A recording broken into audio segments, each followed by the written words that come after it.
Hey everyone, this is Adrian from my channel Random Drop. If you like our content, make sure to subscribe. We're more than halfway to 1,000 subscribers. From there, this channel's quality and content can grow quite significantly, and I hope that you stick around. But anyway, let's get back to the video.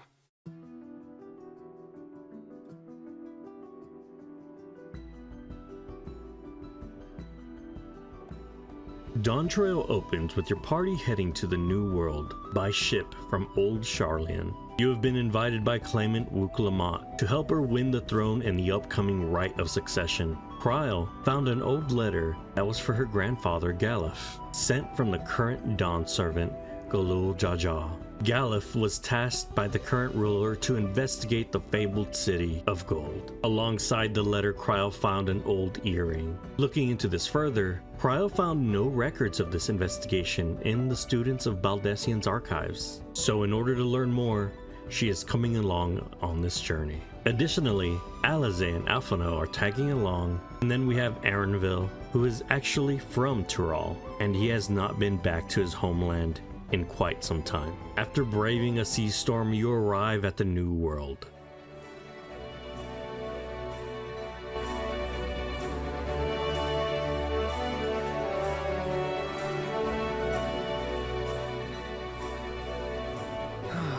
Blue seas, clear skies, and boundless possibilities. I dare say our destination will soon be in sight.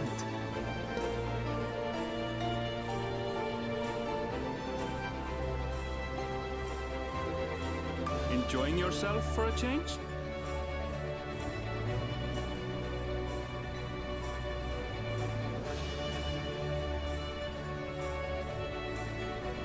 There, look, my friends.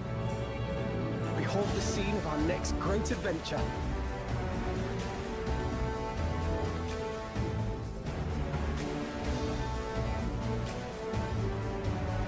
At last, we are come to the land you call the New World. To my own Tura.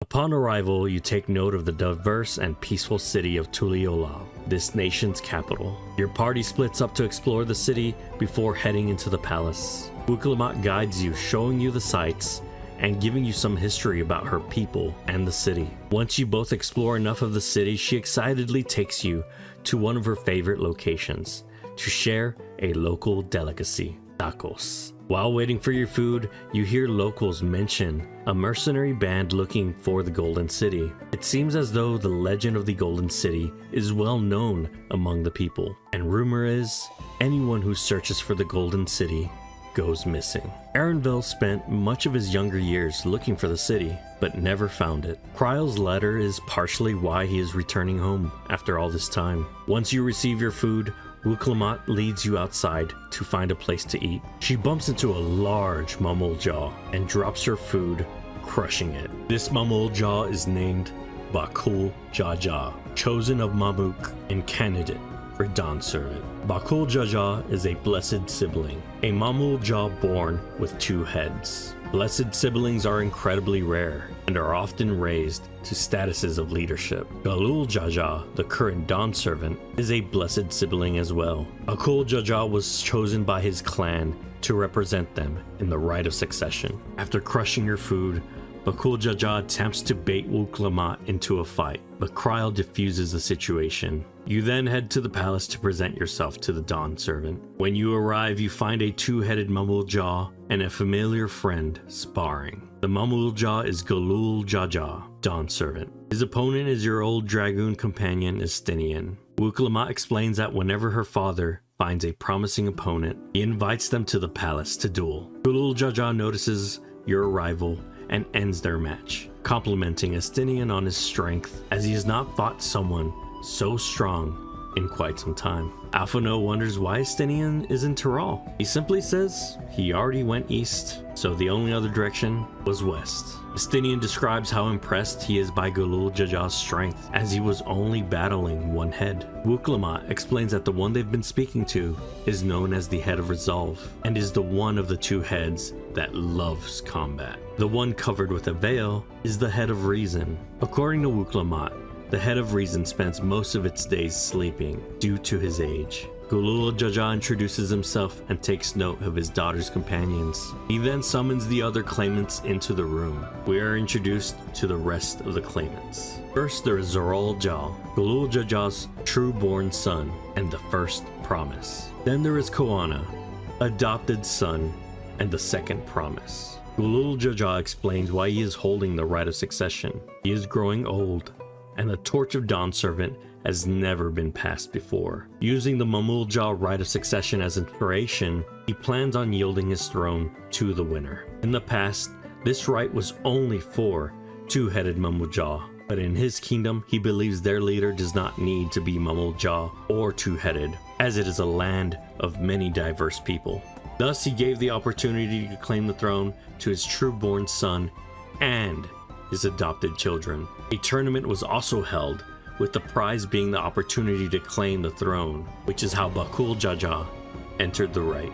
Bakul Jaja then reveals the requirement for victory: to travel the land of Tyrol and find the City of Gold. This confirms to everyone that the Golden City is indeed real, as Gulul Jaja has been there before. Before the founding of his nation, he traveled the lands with his companions, and his journey ended at the gates of the City of Gold. He wishes for the claimants to do the same, and the winner will be whoever breaks the seal that he placed at the city gates. He then gives tablets to all the claimants. These tablets depict his past journey through Tyrol. By retracing his steps through the continent, the claimants will collect keystones from different representatives of the tribes of Tyrol. Once all keystones are collected, the claimant will have the ability to unlock the Golden City's seal. Gulul Jaja officially starts the rite and sends the claimants on their way. As the room clears out, Cryo steps up to Gulul Jaja and introduces herself. She then asks about the letter she found,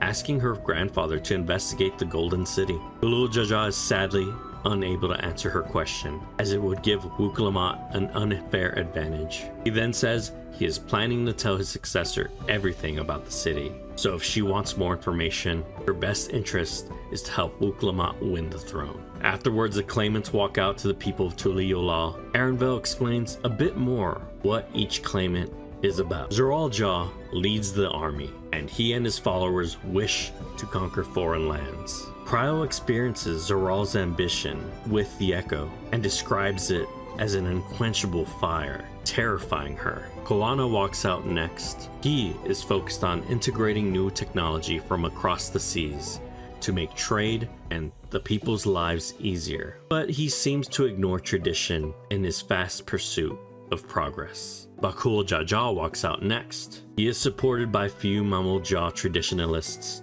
who see two-headed Mamulja as the only ones fit to rule. Arenville does not know what Bakul Jaja plans to do with the throne, but he is sure that if Bakul Jaja wins, he will exalt the Mamulja as the ruling class. Then finally, out comes Wuklamat. Her goal is to keep the peace as her father has done all these years. Her supporters are older citizens who remember the times when war ravaged the land. She has much less supporters, as she does not have as many accomplishments as her brothers. She then introduces the party to her nursemaid, Namika, who she considers like a mother. Namika wanted to see Wuklamat off and gives her some words of encouragement. Then, following the Dawn Servant's footsteps, the party decides to get their first keystones from either the Pelu Pelu or the Hanu Hanu. The Pelu Pelu's elector is named Tobli. Each elector is given freedom to create their own feat for the claimant to complete. Tobli's feat is to capture and tame a wild alpaca. Wuklamat doesn't seem to have much rapport with the animals.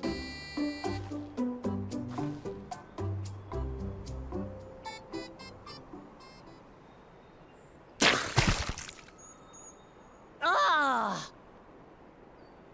The little monster spat on me! Oh, it stinks. I can't.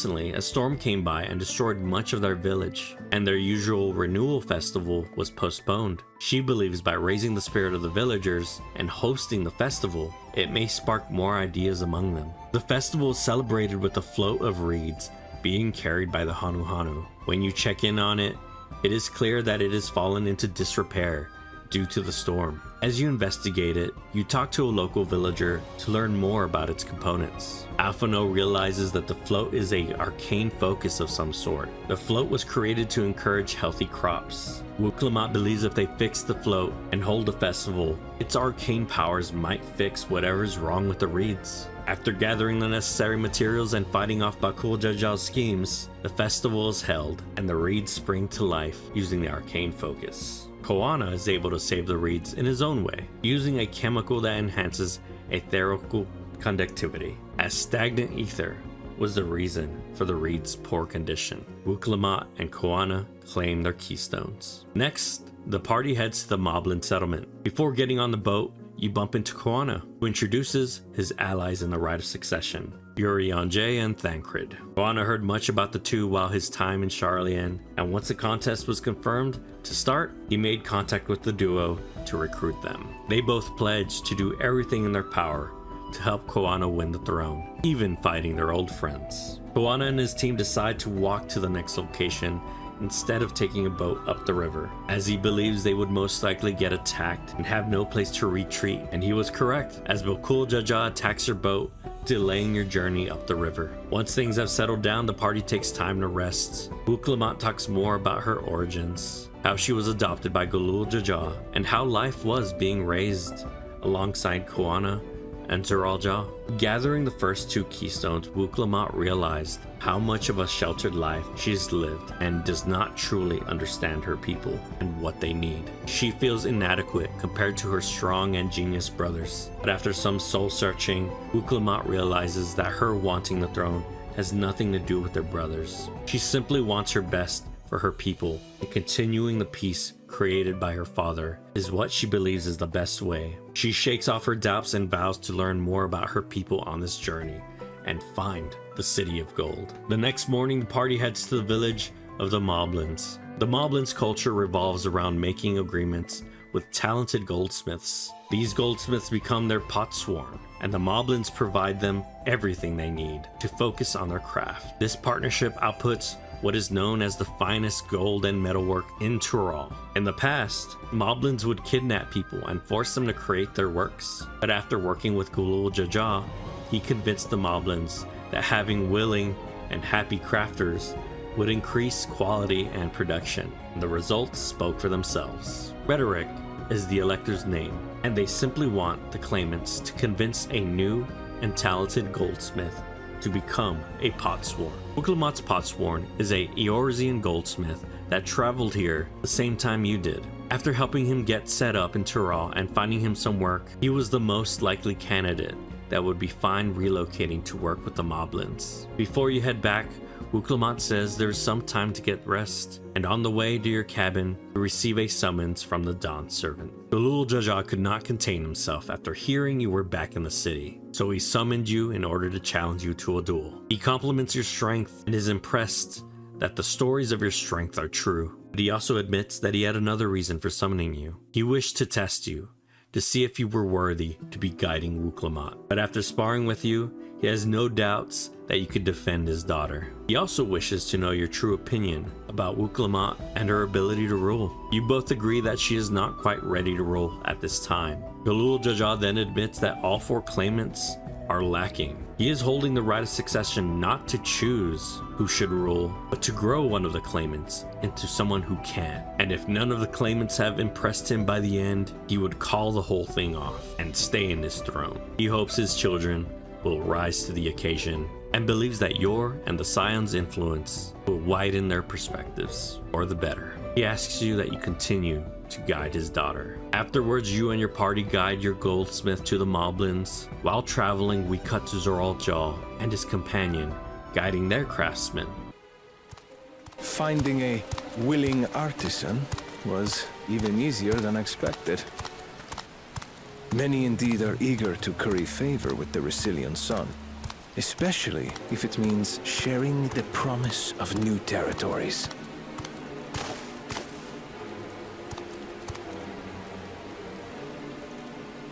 Those who prove useful will have all the land they desire.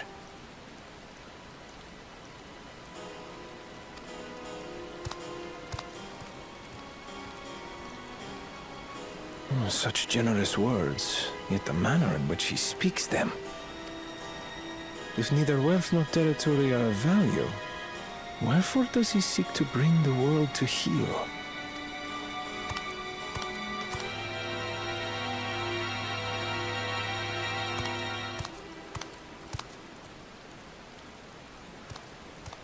Step aside. Remind me. There was no rule against poaching craftsmen from other claimants. Was there?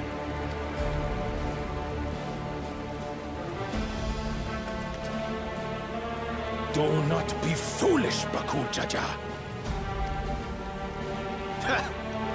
Foolish would be carrying on with these dull feats when all I need to win are the keystones.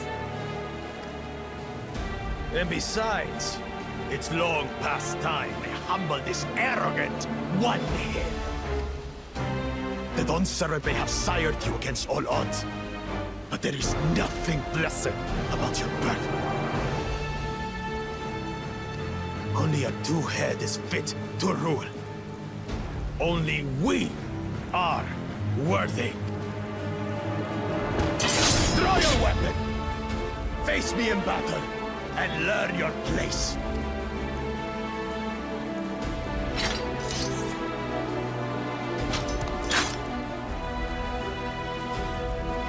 A moment, first promise.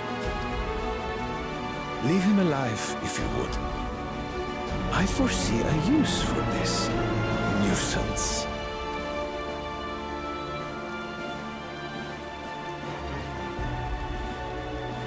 Too scared to make the first move?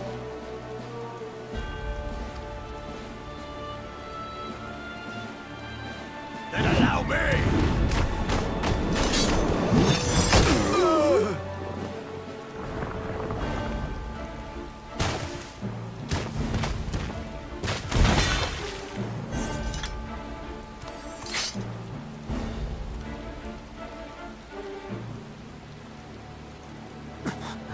But he's just a runt.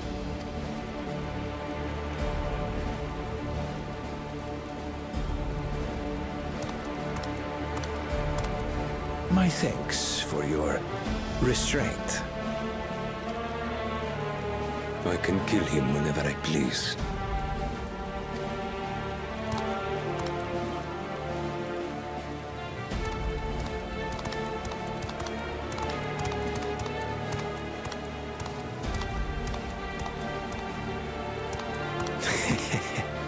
Your part in this is far from over.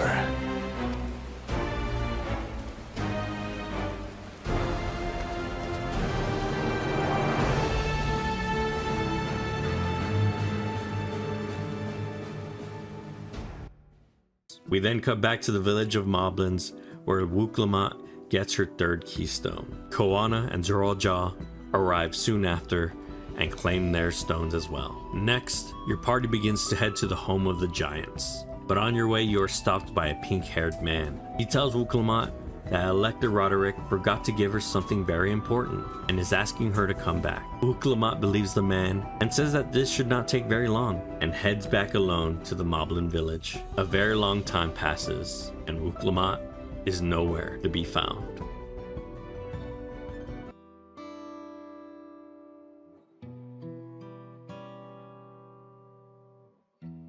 After quite some time passes, you head back to the Moblin village and speak to Elector Roderick. They have not seen Wuklamot since you last left the village together. While asking more questions, Koana walks into the room and you explain the situation. He is immediately in a panic and asks how you could let this happen. Urianger suggests that he calms down. and that his energies are best spent finding his sister rather than assigning blame. Koana then offers his help in the search. Everyone sets off in pairs to cover more ground. You and Koana decide it's best for you to both work together to communicate between the two teams. After some investigating, you hear tales about a local bandit group. Koana dresses as a traveling merchant and baits these bandits into attacking him. In this group is the pink-haired man from earlier. After getting more information, you follow a shady-looking Mummlejaw. The Mummlejaw leads you back to your docked boat, and from a distance, you can see him sabotaging it. The culprit is then picked up by another boat and escapes before Koana can reach him. Frustrated, Koana sends Thancred to give chase. Before he goes, Thancred lets him know that this will hurt his progress in the right, but Koana does not care about the throne if it means losing his sister in the process. Thancred smiles approvingly and gives chase. Koana believes he recognizes the Mummlejaw as one of Bakul Jajah's minions. He summarizes that Bakul Jajah most likely hired the bandits to kidnap Wuk-Lamat so that they could steal her keystones. He is upset that someone would take advantage of Wuk-Lamat's trusting nature and ambush her. Koana is in a rage, but you try to calm him down. He snaps back at you, then realizes that you're only trying to help. Forgive me. Snapping at you won't get my sister back.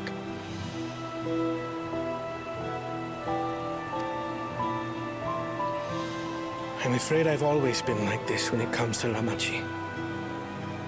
The thought of her being in danger sends me into a panic.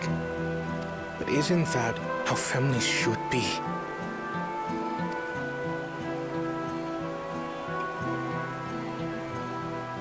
These days, Turali Mikote live however they please. But the clan into which I was born kept to the nomadic traditions of our ancestors. They herded their own neck across the plains, always moving with the seasons. During one such migration, my birth parents left me behind.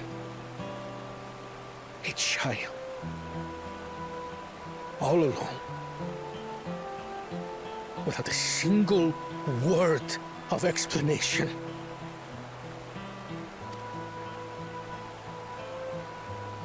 A chance encounter with a kind Pelu merchant was the only reason I survived. Taking pity on me, he taught me his trade that I might fend for myself. I became a stallkeeper in Tuliyolal's market. And that is where the Dawn servant found and adopted me. I had already been in the palace some time when Lamachi came to join us. Like me, she had been cast aside by her parents. I knew the pain of solitude and wanted to spare her that suffering. As this tiny child's new brother, I swore I would always be there for her. After spilling his heart, Koana wants to follow, but he realizes your boat has been sabotaged. You gather the rest of the party and update them on the situation. Then plans are made to fix the boat. After fixing the boat, you meet up with Thancred, who has found Wuk-Lamat. She's up ahead, being held hostage by Bakul Jajah. He successfully steals Wuk-Lamat's third keystone. Bakul Jajah begins to taunt the third promise until he is shot at by Koana. The party rushes Bakul Jajah and successfully free Wuk-Lamat from his clutches. After making sure she's okay, the party prepares to face Bakul Jajah, who at this time is going into a frenzied rage. He is about to attack until he is stopped by his other half, mentioning that they got what they wanted, that if they fall here, they would be failing their siblings, and it would be all for nothing. He then casts a spell blinding the party and escapes. The party then heads back to camp to check up on Wuk-Lamat. She is upset she wasn't more careful and lost the keystone, but thankful everyone saved her. After discussing what information they gathered from saving Wuk-Lamat, it is summarized that Zeraljah's companion, put Bakul Jajah up to the kidnapping. Koana vows to find out the truth, questioning his brother's commitment to the family. Then the two parties separate and make their way to the land of the giants. When we arrive, Wuk-Lamat is surprised to see the giants, as she's only ever seen them in photos. Arenville mentions they rarely travel to the lowlands, and that they're pledged to a solemn duty of watching over the prison holding the sky ruin, Valagarmanda.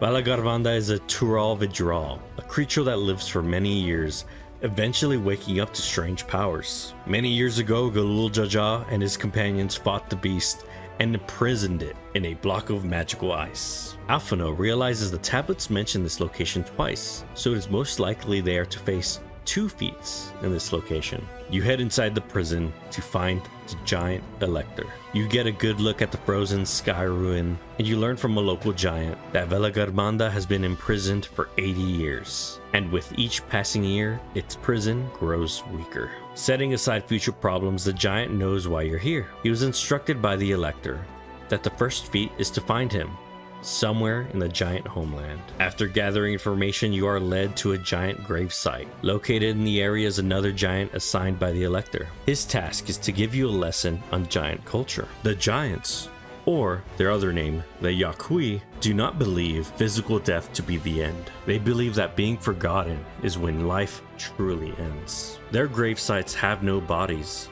only names. Even those that still live have their own grave sites, so that time will remember them.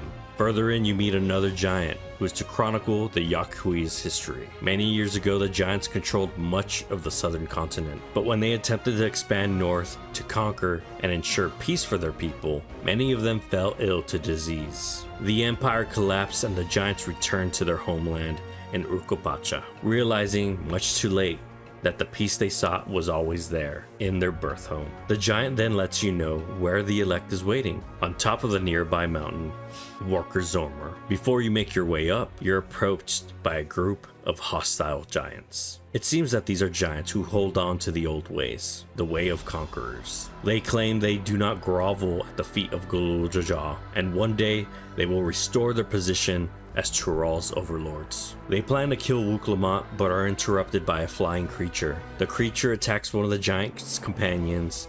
Wuklamat defends the giant, and the rest of your party drives off the creature. The giant leader is confused why Wuklamat would help. She simply says her feet just started moving without thinking. She also tells him it would sadden her if they perished without her able to learn more about them. The giant leader says this changes nothing, and Wuklamat welcomes them to try and take her life. But she believes they should be more concerned about their injured companion. The giant leader heads to his companion, and the party makes their way to the top of Worker Zormer. At the top you meet Gerfeller, the giant Elector. After being tested by the giant through battle, he reintroduces himself to the party. Wuklamat comments on his size, and the giant explains that after the spread of the disease, it was now rare for Yakui of his stature to be born, as it used to be the norm. You also learn that the legends of the Golden City originated with the Yakui. Prior to invading the north, the giants would have dreams of this Golden City. They described it as a place with no war or famine, a place of eternal happiness.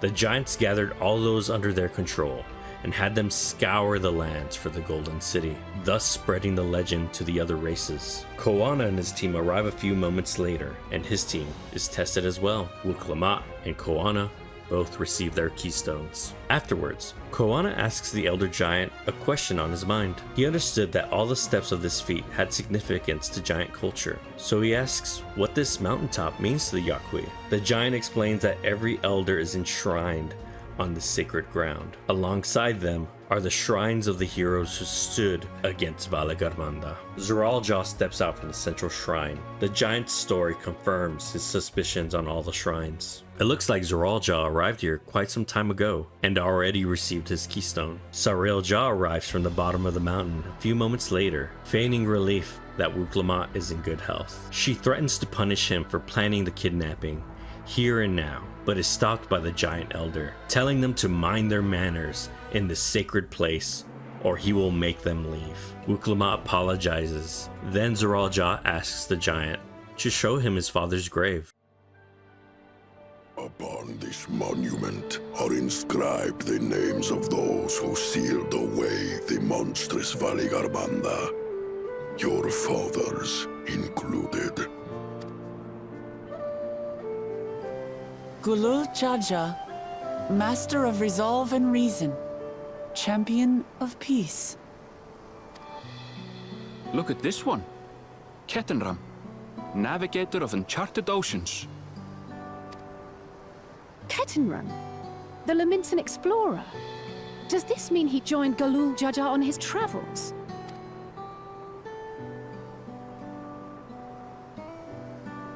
Ffxiv, seeker of the unknown. How strange to see your name here. It was unheard of to build living sepulchres for those who were not Yokwi. But their great deed demanded recognition. Master of resolve and reason? Champion of peace? Papa really did some amazing things. He carved his path with martial skill. Yet it was clever thinking which allowed him to trap Valigarmanda within its own ice magics. Martial skill and clever thinking. I can't compete with Zoralja's mastery of the Head of Resolve's techniques. And when it comes to knowledge, Kona's the one who most takes after the Head of Reason. Is there anything that I've gotten from Papa? Something I do better than the others?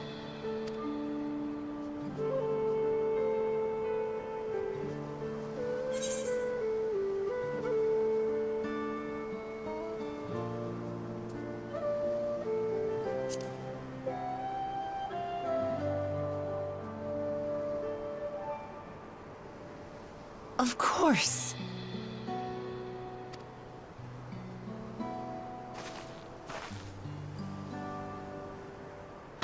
Papa's love for peace, for his people. That is what he's given me. And I'm fighting to preserve the peaceful Tural he built.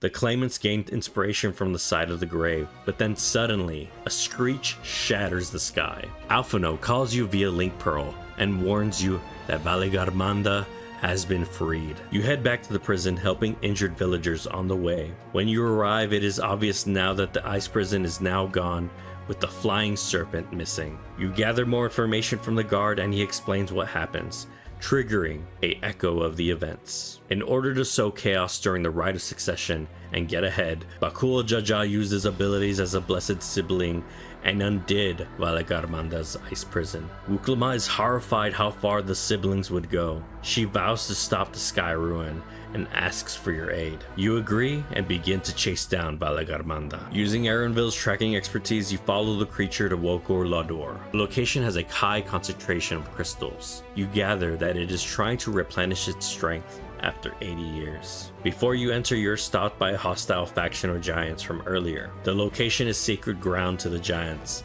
and they would not have you defile it. While arguing, Koana's party arrives, along with Zoraljal's. The giants don't believe you would be able to defeat the beast, so does not want to let you pass. Zoraljal is about to dispatch the giants himself, but Wuklamat stops him, yelling that we do not raise arms against our people. The giant that was injured earlier speaks up, commenting on Wuklamat's will and resolve. The giant leader agrees that they still owe her a debt from before and let her pass. He says that the debt is repaid, but he still does not consider himself a part of the Tuliolal nation. Wuklamat nods in agreement and says that they can talk more after the Rite of Succession. Koana tells Zoraljal how relieved he is that his brother still cares about the safety of their people, rather than focus on the Rite of Succession. Zoraljal replies that the people are the foundation of the nation, and the weaker each stone, the more likely they will all crumble. Koana smiles, but then it fades away when Zoraljal describes the people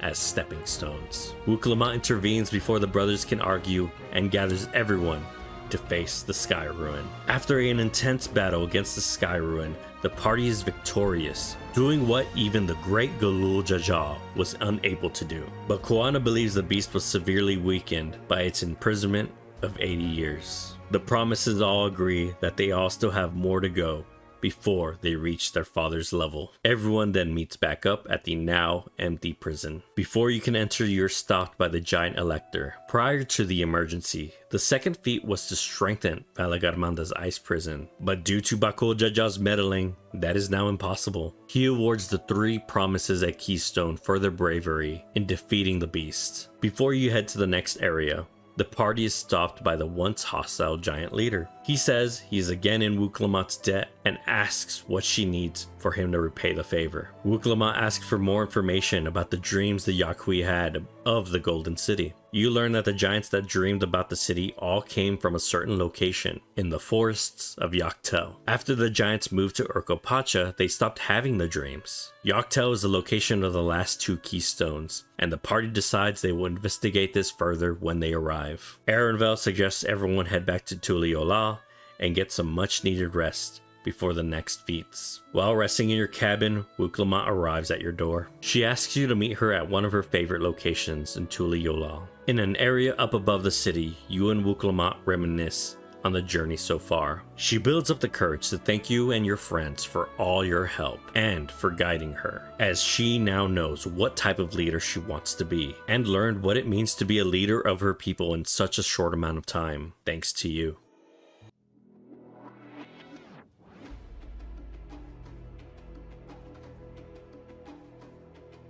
The next day, the party heads to northern Yaktel for the Feat of her Past. In this feat, the claimants have to work in teams. Luckily, Wuklamat and Koana are paired together, and the other team is Zoral Jah and Bakul Jaja. The claimants have to cook a sample of Jabra cuisine, Jabruk Pibil. The other claimants seem annoyed at another ludicrous feat, but Wuklamat and Koana believe there must be a deeper meaning to it. Wuklamat summarizes to know of a people's cuisine is to know something of their culture and their ways. The party then spreads out to learn what ingredients the dish requires and how to prepare it. This eventually leads you to the border between the Jabra and the Mamulja people. You learn after the Yakui left these lands, the 2 clans fought and slaughtered each other for many years. Until 80 years ago, Golul Jaja intervened. He and his party fought both armies and brought the fighting to a standstill. Then at Golul Jaja's behest, both sides gathered to negotiate. He tries to convince the clans to work together, as it's possible one day those across the sea will invade and not stop only at one forest. He points to his companion Kedenram, a Rogadan from Eorzea. His people have the technology to cross the vast sea, and one day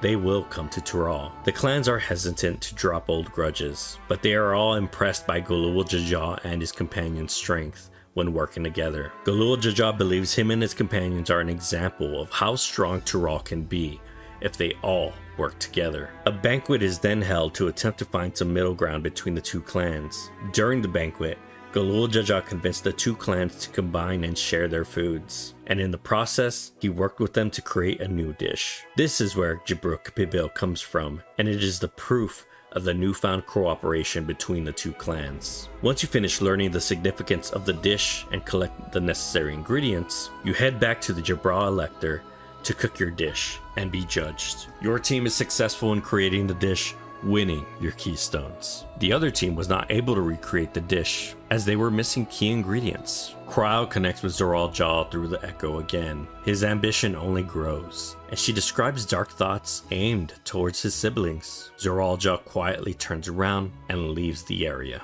Bakul Jaja claims the feat was stupid and that he can always take what he needs later. Later that day, the Jabra Elector asks you to meet him alone. He asks about your adventures so far with Wuklamat. It is revealed that this man is Wuklamat's true father. Jabra females are rarely born and are often raised to statuses of leadership among their people. One day, a young Wuklamat was pushed into a cenote, nearly drowning her. Her father caught a glimpse of someone running back to the Mamulja village. In order to protect her and keep the peace between the clans, he gave up his daughter to Golul Jaja to raise her. Only the 2 fathers and yourself now know the truth. He revealed the truth to you only to ask you to protect Wuklamat, as he believes hatred for the Jabra still brews in Mamuk, and he does not want history to repeat itself. You agree to watch over her and head back to meet with Wuklamat. After you both catch up, the both of you are approached by one of Bakul Jaja's cronies. He simply says it would be a good idea to follow him. If not, she would regret it. You are led to Bakul Jaja, who is holding the Elector,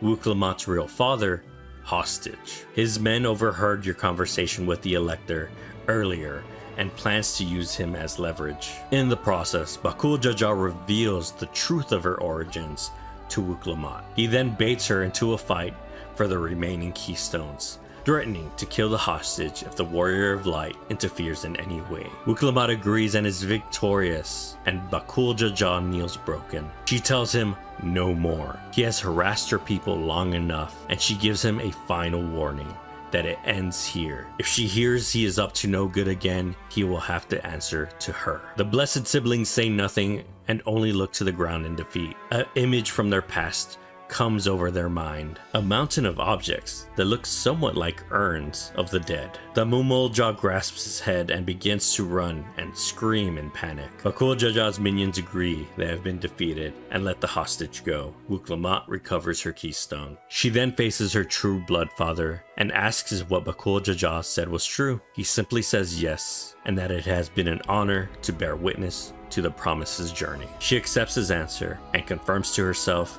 her father is Galul Jaja, Dawn Servant. Back in Koana's camp, he is lost in thought. He's begun to realize how disconnected he is from his people, as he has been ignoring their concerns as he forces new technologies on them. Thancred and Urianger relate to Koana's inability to connect and give him some sound advice. Later, your parties gather and make their way to Mamuk. When you arrive, you attempt to talk to the villagers to get more information on the Mamulja Elector, but none of the villagers will give you the time of day. Clearly, they are not fond of outsiders. While investigating, you're summoned by Alize via Link Pearl.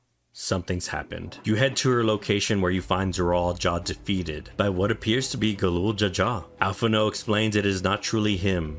It is a shade of Galul Jaja at his prime, using arcane magic. The feat is to defeat Galul Jaja's shade. Having lost against the shade, it seems as though Zoral Jah attempted to take the keystone by force, as the Mumulja Elector disqualifies him from the right of succession. Zoral Jah's retainer says something to him, and the two walk away in defeat. The retainer promising he will be the one to find the Golden City. Afterwards, a defeated Bakul Jaja arrives. The Elector is happy to see him, calling him son. He asks him to show his keystones. He only has 2. His father is furious with him, but suggests to take them by force from the other claimants. Bakul Jaja denies his father's wishes, saying he cannot beat them. His father then goes into a rage, saying that he is useless as the rest of his siblings. He banishes Bakul Jaja, telling him to never show his face again. He then continues to rant, but behind him, a female Mamulja can be seen, saddened by Bakul Jaja's banishment. The Elector then states that it is no issue. He believes Wuklamat and Koana will fail to claim the final keystone, and Galul Jaja will have no choice but to extend his rule, and by then, they will have a new promising claimant. Wuklamat says she will not do the feat, not yet. Her father wanted her to learn about all of her peoples of Tural, and she still needs to learn the ways of the Mamulja. Koana is of the same mind. The Elector leaves the area annoyed, but behind him, the female Mamulja stops and asks Wuklamat to meet her in the outskirts of town. When you meet with her, she asks Wuklamat what she thinks about Mamuk. She says not much, as no one will talk to her. The woman then says that most people living in Mamuk are traditionalists, who believe blessed siblings are superior, believing only they are strong enough to lead this continent. Galul Jaja uniting the land and becoming the Dawn Servant only fanned these obsessions. She said she is tired of this senselessness and wishes to do away with blessed siblings. She wants to show her people that Galul Jaja's true strength did not come from his birth, but from his character. Wuklamat understands, but finds it odd they would want to stop more blessed siblings from being born. The female Mamulja then leads you to Sky Deep Cenote to show everyone the price of blessed siblings. The Sky Deep Cenote is an ancient Yaqui structure, but when the Mamulja took over, it was converted for something else. And down in the depths, you find Bakul Jaja alone.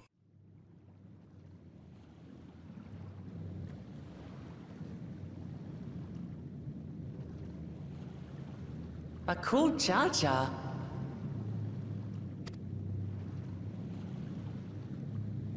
What? Couldn't wait to laugh at the failure? You've always come here to cry. ever since you were little.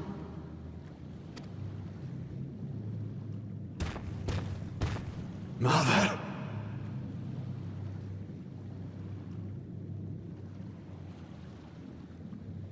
The third promise seeks to learn about Mamuk. She may be our chance to finally end what we have been powerless to stop.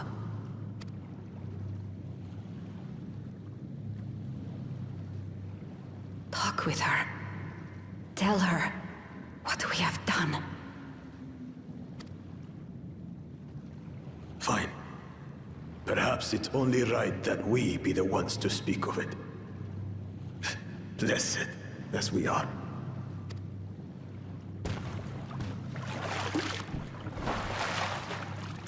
Here.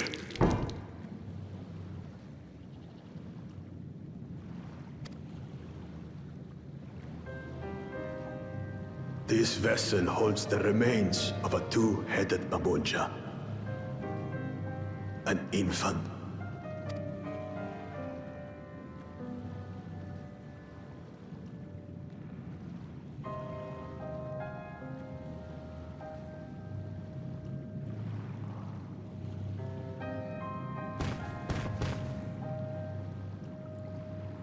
We converted the ruins into a cenotaph, so the souls of these children wouldn't return as vengeful spirits.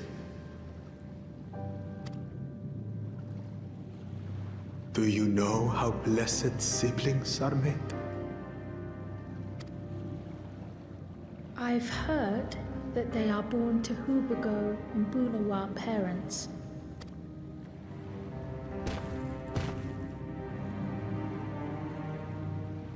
Such unions between clans were originally arranged to stop infighting.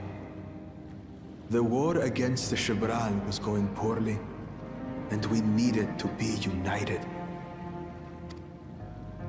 Then, one day, a child was born.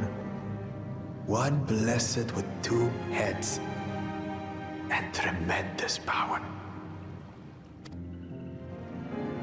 When this child grew old enough to lead our army, we became unstoppable.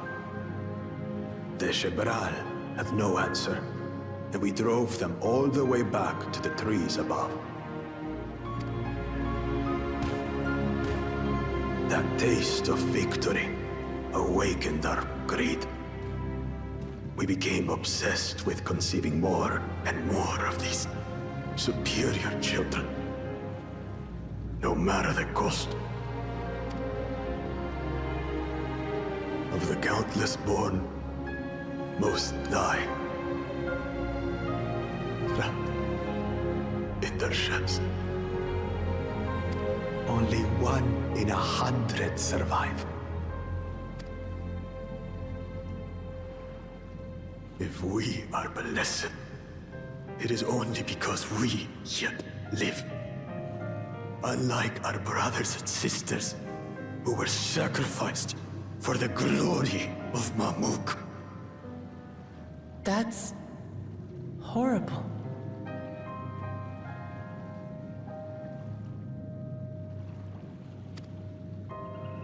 Of course it's horrible!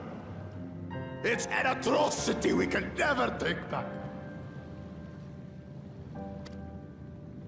Those children died so that we could live.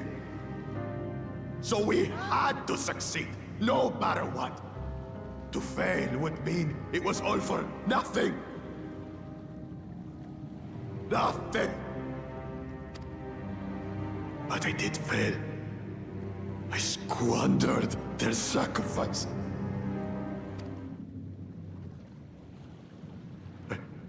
I should never have been born. You're wrong.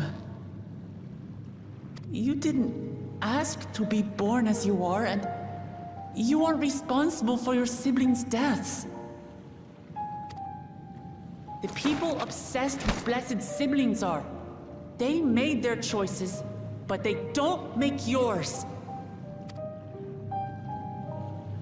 Since when do you let others push you around Bakul Jaja? What do you want? Say it!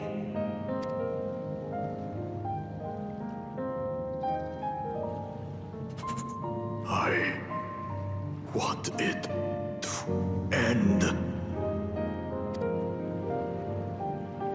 I don't want any more to die.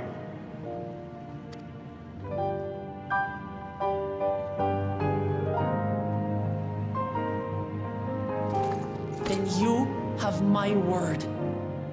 We'll put a stop to this madness.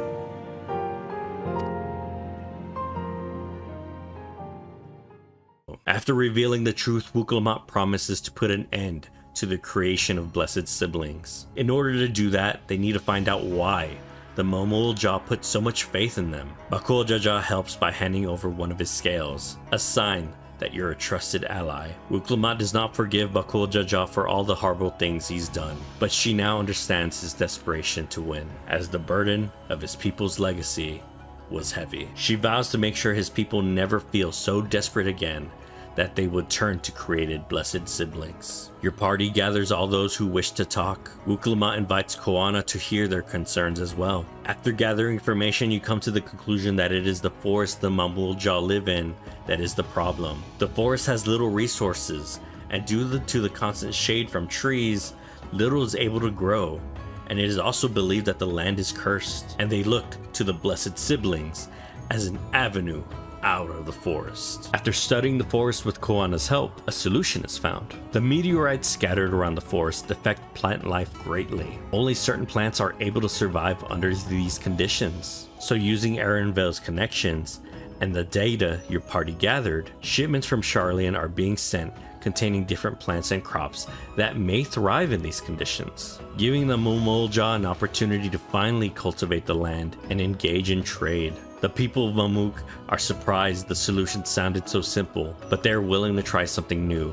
It will mean the end of sacrificing for blessed siblings. Wuklamot is now ready to face her father's shade, but before the battle starts, Koana joins to help. He throws his tablet in the air and shoots it, renouncing his candidacy. He simply says he has come to realize who is worth following in his father's footsteps. Not him, not his brother, Wuklamot. You and your companions battle the Dawn Servant's shade, and Wuklamot is successful in claiming her final keystone. The Momul Jah Elector is hesitant in giving away the keystone, but he is convinced by a Rogadan stranger. This man is one of Galul Jaja's companions, Ketenram, a famous sailor from Eorzea that went missing quite some time ago. Ketenram describes Galul Jaja as a brother. He was assigned by the Dawn Servant to keep an eye on Mamuk and keep the peace in the forest. While talking with the old sailor, Krau deduces the location of the Golden City. It must be somewhere deep underneath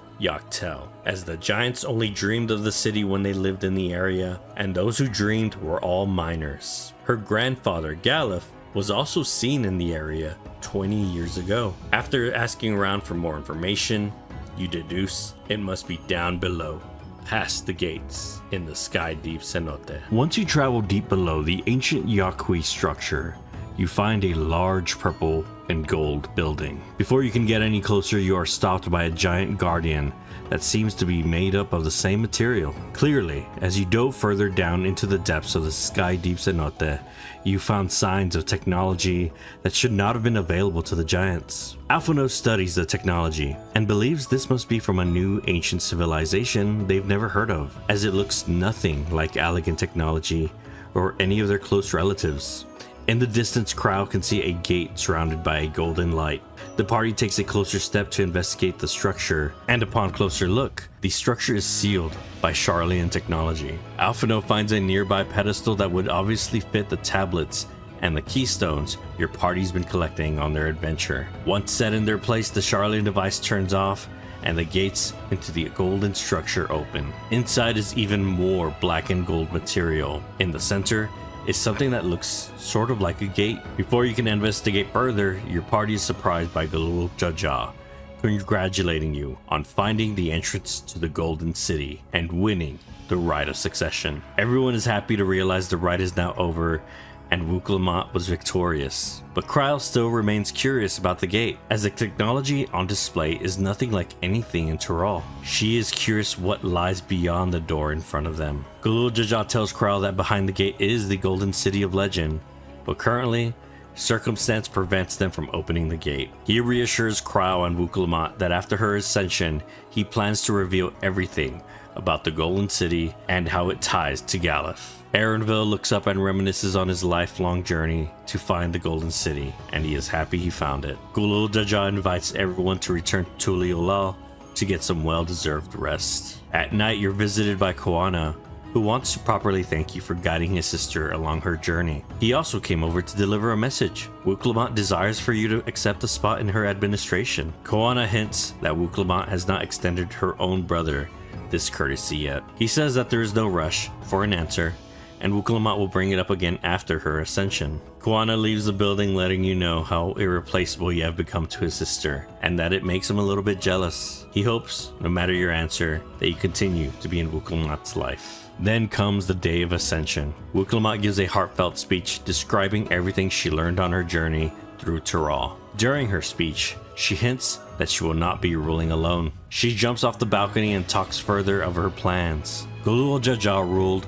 with his two heads, the vow Resolve and vow Reason. She believes her head can only take their country so far, so she will be needing someone else. She invites Koana to be Dawn's servant alongside her. She will take Resolve, and he will take Reason. Gulul Jaja approves of the idea, but Koana needs to win over the peoples himself. Koana then speaks from the heart to the peoples of Tuliolal, describing what he learned on his own journey and realizing his shortcomings. He vows to help Tuliolal prosper in a way that honors the hopes and heritage of all her peoples. The people of Tuliolal accept Koana's vow. Wuklamot then reveals a statue that was carved depicting their journey to become Dawn servants. She assures her brother that inviting him to rule alongside her was not done on a whim. She thought a lot about it and realized it was the best answer for the future of their people. Gulul Jaja comes down and describes how his brother would have been proud. He reveals that the vow of Reason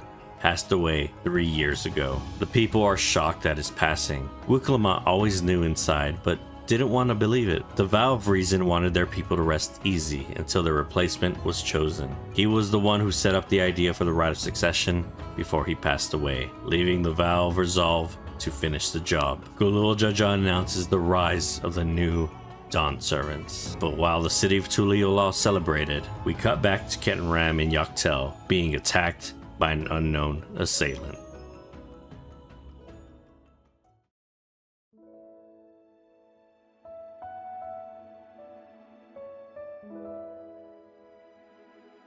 After the ascension, Wuklamot takes time to thank all of her supporters and friends. Afterwards, she tells you once more she wishes for you to stay in Tuliolal with her. You give her no real answer, but she says she will always have a place for you here. She also rewards you with a pass for the bridge leading to the northern continent, Jak Tural. Everyone discusses what plans they have next. Alize and Alphano believe they have more to learn, so they are staying in Tural. Krau wants to learn more about the Golden City, so she is staying to learn more as well. Erenville wishes to visit someone before he heads back to Sharlayan. He suggests that the two of you should travel together, as he can now show you the northern continent while he goes home to visit his mentor. Then everyone goes their separate ways. Wuklamot vows to be friends with you forever. On the way to the northern gate, we cut to Zoral Jaw, opening the gate to the Golden City. It seems as though he was the one who knocked out Kettenram. Saril'Ja Jaw describes how he came aware of the Golden City. Years ago, he was tasked with transcribing a letter to Galef, requesting him to study the gate to the Golden City. What they found, Gulul Jaja feared so much that he had it sealed away until now. Saril'Ja Jaw believes Zoral Jaw can gain the power he needs to claim his birthright. Saril'Ja Jaw then hands over the key he stole from the palace vaults. Once it's in Zoral Jaw's hands, the key sparks to life and a voice calls out. Saril'Ja Jaw asks if the voice is the guardian of the great city. The voice simply claims that it has knowledge to realize any desire to remake worlds. Zoral Jaw then kills Saril'Ja Jaw and asks the voice to name its price. We then cut back to you in Erenville as you cross the northern gate and enter the continent of Jak Tural. On the far side of that great bridge unfolded the wilds of Shaloni, where the sun guides in the Shitonatam. A harsh guide, to be sure, with its blazing rays scorching the land and hardening its inhabitants. But sweeping change had come to the arid expanse when, beneath its red crust, vast deposits of ceruleum were discovered. Embracing this opportunity, Vau Kona supporters hurtle on, driven by dreams of a future illuminated by blue flame. It is here that our journey continues, our path taking us along winding roads of steel. Each length of track a declaration of hope and ambition.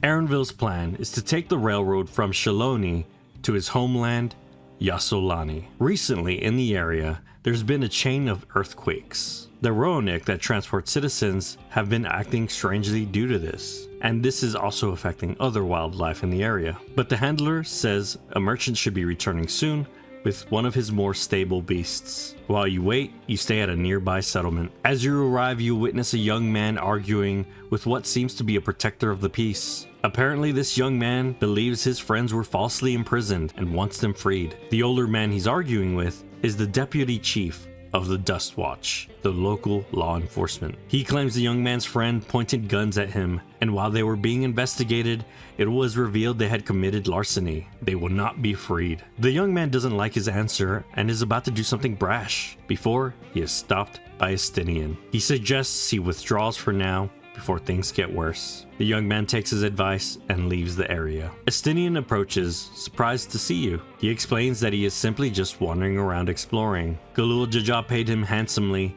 for his duel, and he will be fine monetarily for the foreseeable future. Estinian then gives his farewells and wanders off again. After some time, Erenvil suggests your transports should be ready. The stableman informs you that other than wildlife, there has been a rise in banditry lately. He suggests you stay vigilant on the road. When you arrive at the railroad town, Erenvil wishes to visit a friend before he heads out. As Erenvil catches up with his friend, you hear the screams of a woman. The two of you quickly head to see what is going on. You find bandits harassing Namika, Wuklamat's nursemaid and mother figure. After helping her, she reveals that the bandits stole her bracelet, a gift from Wuklamat. Namika is leaving Tuliyola as she believes now that Wuklamat is Dawn's servant, she's ready to stand on her own. Wuklamat gave her this bracelet to remember her by, but on her way home to Yassolani, she was robbed by the bandits. You promise Namika to retrieve her bracelet and bring the bandits to justice. After some time gathering information and spying on the bandits, you find out that the bandit leader is part of the Dust Watch, and is most likely the reason why the bandits have not been caught yet.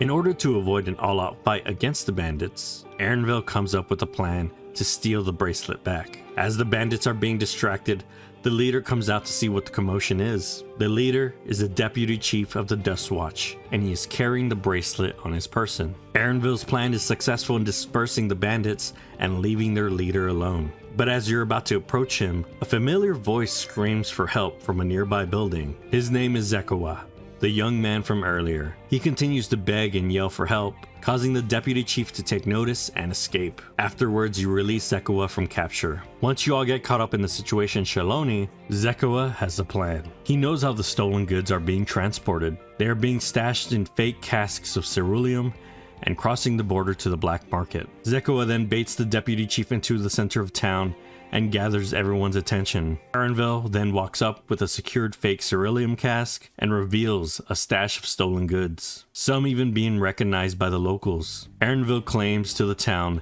that he saw the deputy chief at the bandit camp, carrying Wuklamat's bracelet. The deputy chief, now cornered, attempts to lie his way out. Zekawa then challenges him to a duel in order to prove his innocence. The deputy chief accepts but loses the duel, dropping Wuklamat's bracelet in the process and proving his guilt. The sheriff then takes him into custody and frees Zekawa and his friends at his request. Then Erenvil returns the bracelet back to Namika. Your next destination is the train station, but all trains have been delayed due to the recent earthquakes. You and Erenvil head to the train yard to find out more information. It seems that the train crew is a bit understaffed. Erenvil offers your help and the two of you head out to gather timber for repairs. Afterwards, the two of you head to the train station and wait for your time to board. As you both wait for the returning train, the area undergoes a massive earthquake. The sky begins to crackle with energy, enveloping everything in a blinding light. You look around and see a giant dome of energy in the distance. The locals claim the dome appeared in the area of Yassulani, Erenville's home. In the distance, you see a massive flying airship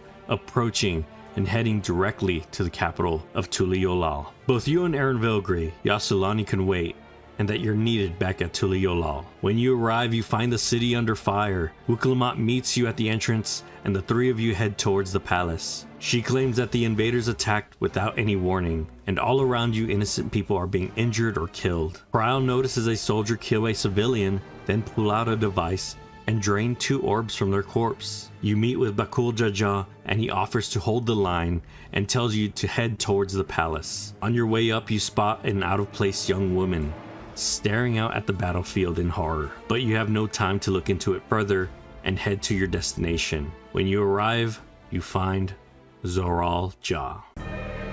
This is your butchery, isn't it?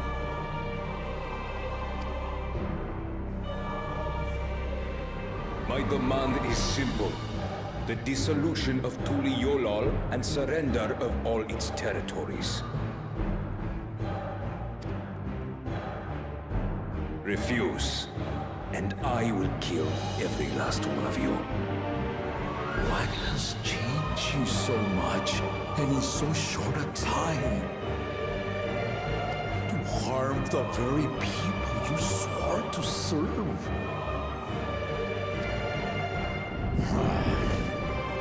This is an unforgivable deed committed by my son.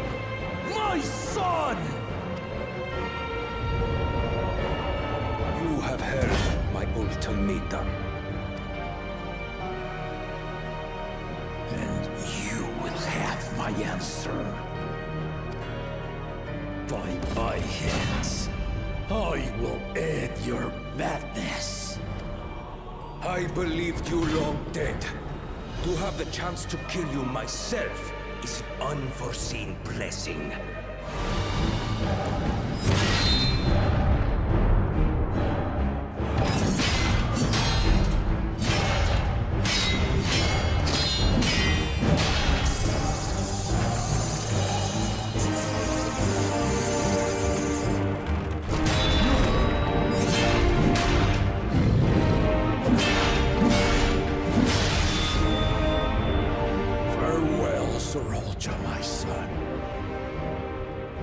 Forgive me.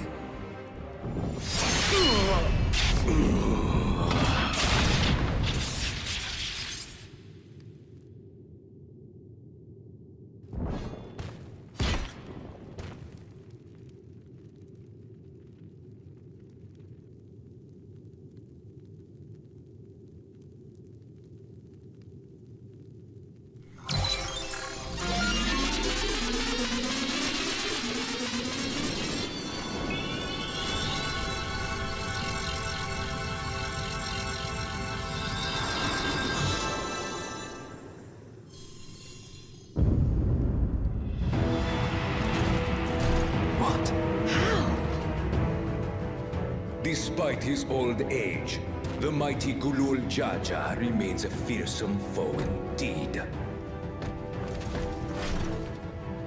You retain the vitality of 2 souls, despite the passing of one.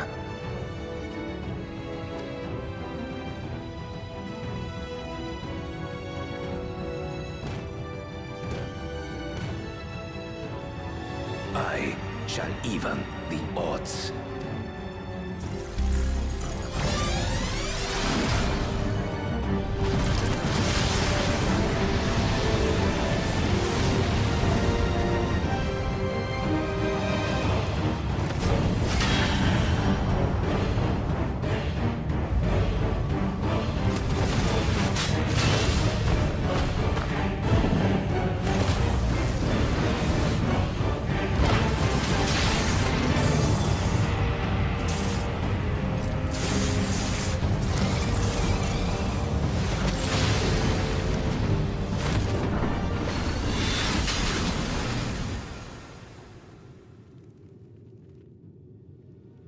Papa?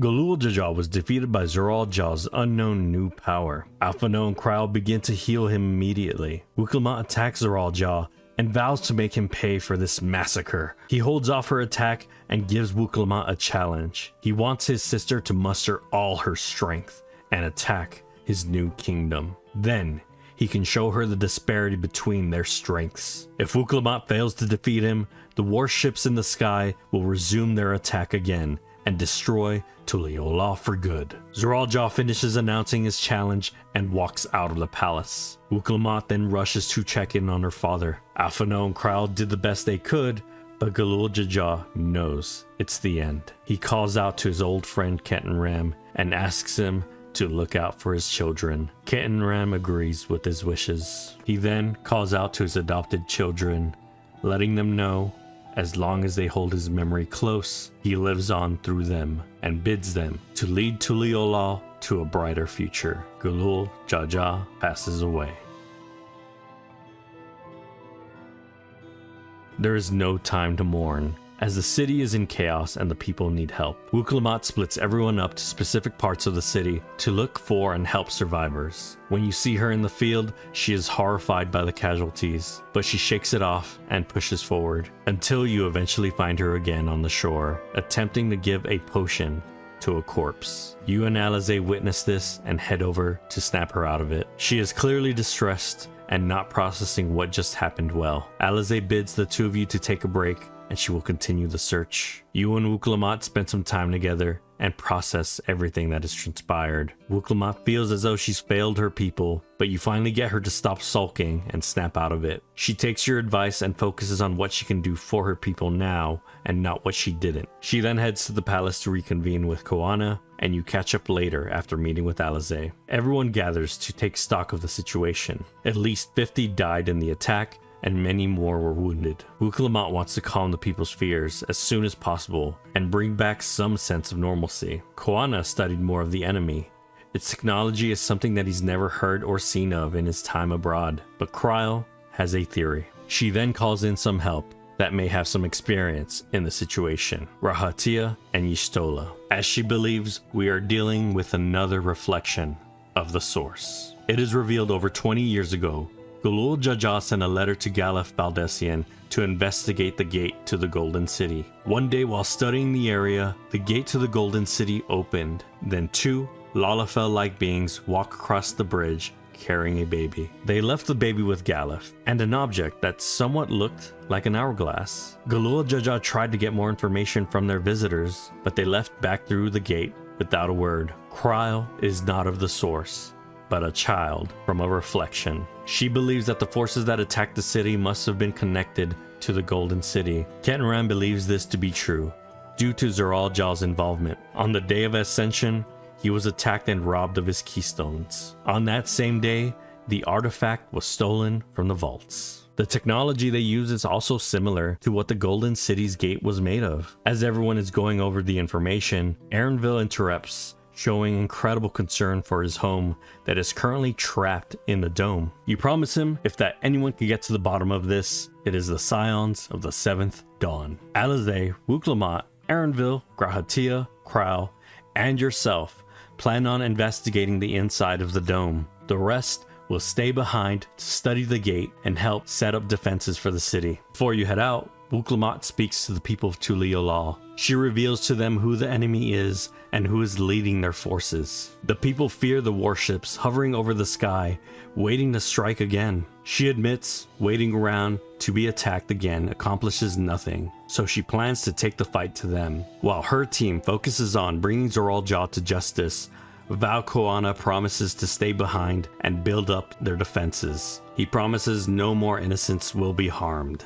The people are still quite unsure until Bakul Jaja rallies the crowd to fight and defend their home. After speaking to the citizens, your party heads back to Shaloni, where the warships can be seen hovering in the skies above, as a show of force. Your plan is to find an entrance into the dome. Luckily, the railroad engineers from earlier may have an idea how to get in. When recovering the returning train, they noticed a large fortress suddenly appeared. It looks as though the fortress is straddling the line between the outside and the inside world. From afar, enemy troops can be seen traveling through the fortress. Erenville shows concern for passengers of the train, including Namika, who was on board. The train driver explains everything was fine when they arrived in Yassulani, and the dome appeared a bit after they left the train station heading back, so only the passengers on their way back were accounted for. The party tries to devise a plan to get into this fortress. Wuklamat suggests that we just smash through the front gate, as Zeralja wants her to prove herself to him. A full frontal assault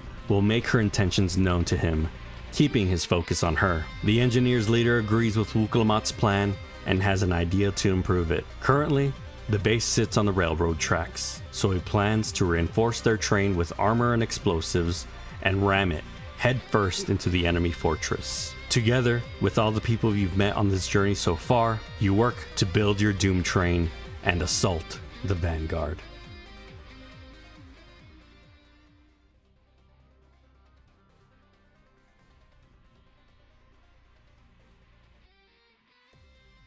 After a skirmish on the back of a moving train, your party is successful at escorting the vehicle to its destination. At the last second, you and your friends jump off and watch as the train barrels into the enemy fortress, causing massive destruction to the front gate. You all then gather together and push through the enemy base.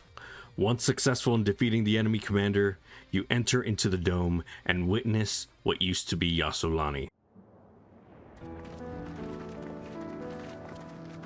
What greeted us was not the home that I had left behind. There was no mistaking we had reached Yassulani, and yet it was wholly unlike my memories. The lands of my childhood had changed beyond imagining.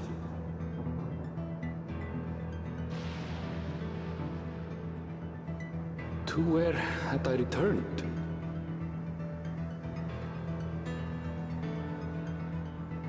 We tread on, the darkened skies above a mirror to my heart, clouded with fear and uncertainty.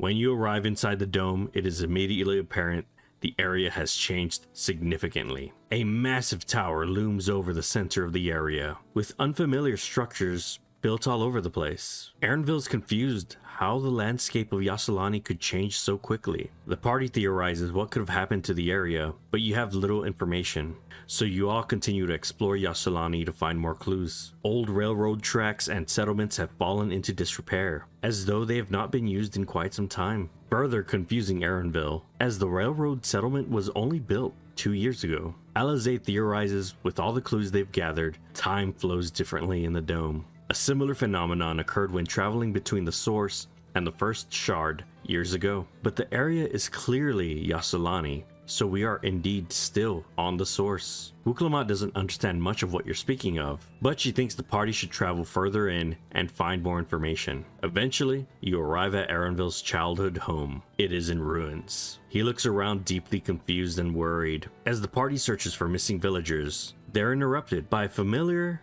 oddly dressed young woman.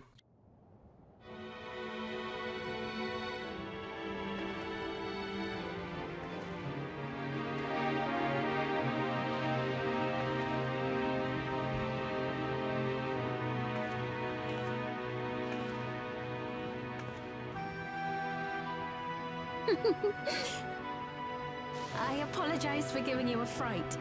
However, I did have reason to keep to the shadows. Zeralja has told me a great deal about you. Zeralja? Greetings, and welcome to the realm of Alexandria. I am Ffxiv, the Queen of Reason. Everyone quickly realizes that she rules the land alongside the King of Resolve, Zoral Jaw, and she mentions as much. Your party takes up their arms, realizing they're in front of one of the leaders behind the massacre in Tuliolal. The Queen of Reason claims she did not come to fight. She confirms Zoral Jaw rules alongside her, but vaguely says that was a matter of expedience. The two rulers are currently at odds with each other. Ffxiv says she's taking a large risk meeting you here and begging your aid. Wuklamot imagines Zoral Jaw isn't one to share, but is not so gullible that Ffxiv had no say in the matter. Ffxiv frames it as though Zoral Jaw invaded her realm, and in fear, she struck a bargain, giving him technology to help with his ambitions, and in exchange, she would stay queen. Kryl is confused and asks how Zoral Jaw could invade and instate a new system of power in just a few days. Erenville also asks what became of the people that lived here, and where did Ffxiv and her people come from? She claims she doesn't fully understand it herself. She simply explains that one day, people from Tuliolal suddenly appeared in Alexandria, or Alexandria somehow appeared in Tuliolal. Until today, they had no idea what was taking place outside of the barrier around their home. Grahatia compares it to the Crystal Tower being transported to the First years ago. The people of the area described it the same way, much like Ffxiv does. She then suggests to escort you through the outskirts of the area to learn more. Alizé is hesitant and thinks it might be a trap, but for Erenville's sake, she agrees to follow, hoping to find more of his people along the road. Wuklamot asks one final time if Ffxiv had anything to do with the attack. She says the things that attacked are from Alexandria, fashioned by Zoral Jaw for war. She denies agreeing with the attack, but does not deny the responsibility of it. Wuklamot nods and says she doesn't know much of her and her people, and hopes to learn more and understand her. Ffxiv is shocked by Wuklamot's reply, and a genuine warmth comes across her face. You ask if it's safe, as Zoral Jaw might find out. Ffxiv questions if you are suspicious of her or concerned for her. Either way, she half-jokingly asks, if things go wrong, would it be fine for her to ask for your aid? She acknowledges that out of the arriving group, you seem like the most capable. Ffxiv then leads you to a village on the outskirts of the immense central tower. It seems as though it's a combination of Alexandrian technology and cultural practices from the Tuliolalans. People of the village immediately recognize their queen and are happy to see her. Alizé notices Wuklamot and Ffxiv's approach to their people are very similar, to come to know and love their people as family themselves. You are then introduced to Popone, the leader of the people on the outskirts. Erenville recognizes him as a local. He then asks if he knows about his mother, Kakiwa. Popone has no memory of her, but Ffxiv perks up, recognizing the name, and now noticing the resemblance. Erenville tries to get more information out of her, but she simply says she cannot inform him right now, hinting she is being spied on. He nods in agreement, picking up her signal. Wuklamot then asks Popone if he has any memory on what happened on the day the dome appeared. He recalls that there was a terrible earthquake, then a flash of light. After that, his memory is hazy. As it is revealed, those events took place over 30 years ago to the people in the dome.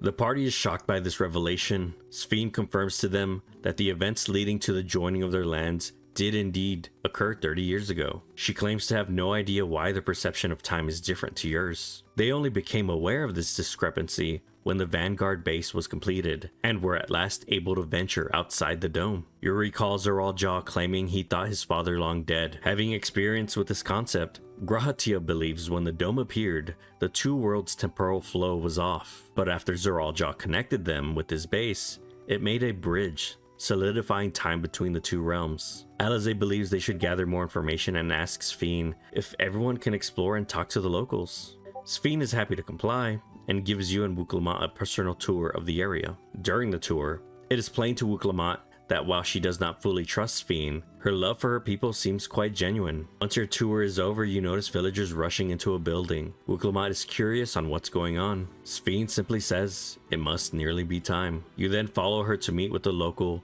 who is clearly near the end of their lifespan. It is revealed to be Namika, 30 years older. Wuklamot is surprised to see her in this state, only after they just said goodbye to each other a few days ago. She informs Ffxiv she knows Namika, and of their relationship. Ffxiv explains Namika was always a kindly ear to others in the area, but rarely spoke of herself. Wuklamot tries to speak to her mother but gets no response. Popone explains her time is nearly at its end. You hear villagers ask about something called soul cells, and if Namika ran out. Another villager answers and explains, even if she had cells left, the soul cells cannot stop death by aging. Ushers then arrive to take Namika away. Sphene says goodbye to Namika and thanks her for her years of friendship. Uklama asks where they're taking her, and Sphene lets her know that they're taking her to a medical facility in the central tower to ease her burden. She had planned to have Namika relocated sooner, but Namika wished to remain with her people for as long as possible, and Sphene couldn't refuse her. Wuklamat then asks if she can get some time alone with her mother before she's taken. Sphene agrees to her request, and everyone leaves the room. Afterwards, she then thanks Sphene for letting her see her mother in the end. Sphene quickly says, "It's not the end," before changing subjects. From what Alizé gathered at this point, the Alexandrians and the Yaqui beliefs on death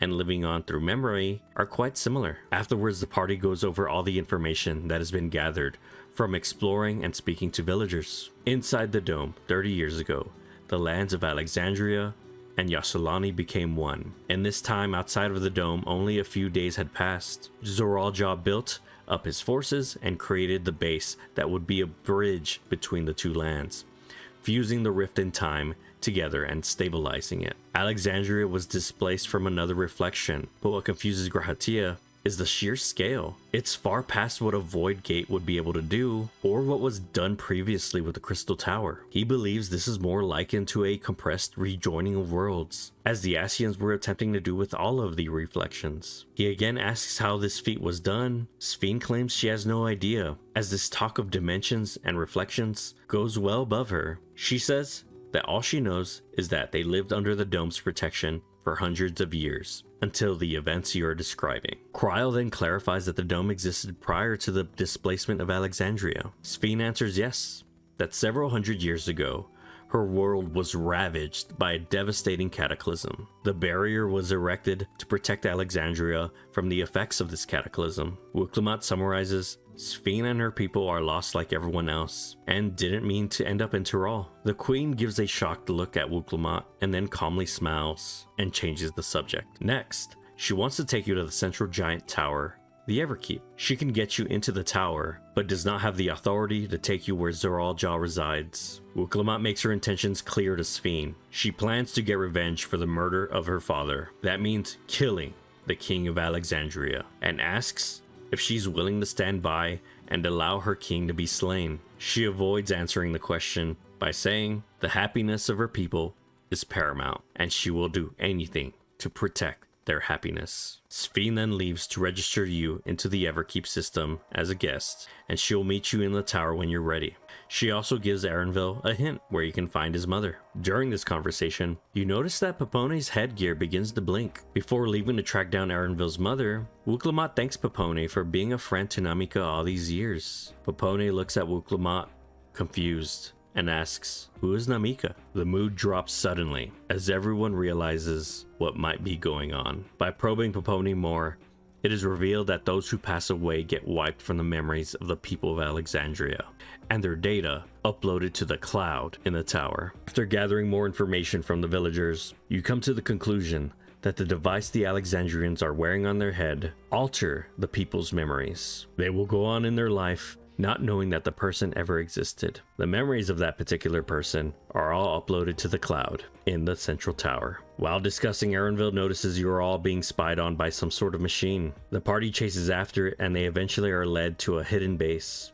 Once inside, you're ambushed and a standoff ensues. Before things can escalate, the machine calls out Arenville's birth name, Eleneshpia. It is revealed the person controlling this machine is his mother, Kakiwa. She is ecstatic to see her fussy little bun. Meanwhile, Arenville is dumbstruck as he doesn't know how to feel, but he can easily tell it's clearly his mother. Kakiwa then invites the party further into the base to talk. She introduces you to the members of Oblivion, resistance members of Alexandria, who wish to thwart Zoral Ja's ambitions of conquest. She explains her appearance as a machine is to keep her safe and out of harm's way as the leader of Oblivion. Her real body is in a different location. Afterwards, your party asks more about the devices seen, worn by the Alexandrians. They confirm much of her suspicions, but other than wiping a person's memory when a person dies, the regulator gives them a backup soul, reviving the person. Spare souls are an integral part of Alexandrian society. They were a byproduct of the calamity many years ago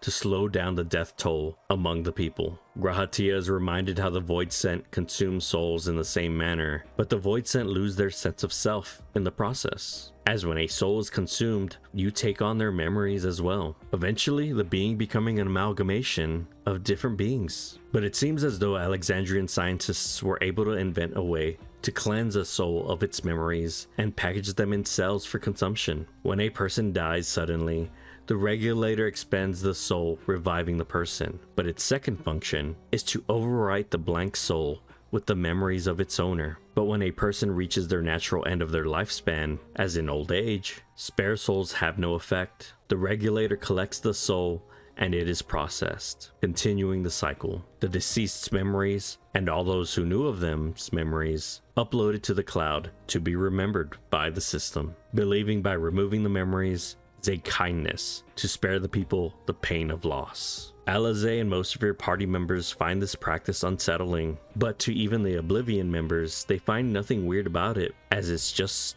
what they're used to. Kakiwa makes it clear that regulators are not mandatory and are by choice. Some choose not to wear them, like some of the Oblivion members, but many accept the practice due to its incredibly useful nature. Kakiwa then takes you to a local hunter to show you what else regulators are capable of. It's revealed that regulator users are able to consume the souls of beasts, giving them incredible power. But if someone were to consume too many beast souls, their form would change physically as well, thus giving the party the final puzzle piece on how Zoral Jaw was revived during his fight with Gulul Jaja and was suddenly able to overpower him. After feeling comfortable enough to know both Oblivion and your party's goals align, Wuklama offers to join hands with the resistance. Plan and precautions are then discussed on how to best get to Zoral Jaw. Wuklama believes if they wait long enough, Zoral Jaw will grow tired of waiting and take the field, giving you an opportunity to strike as you're unable to reach him inside the Everkeep. While waiting,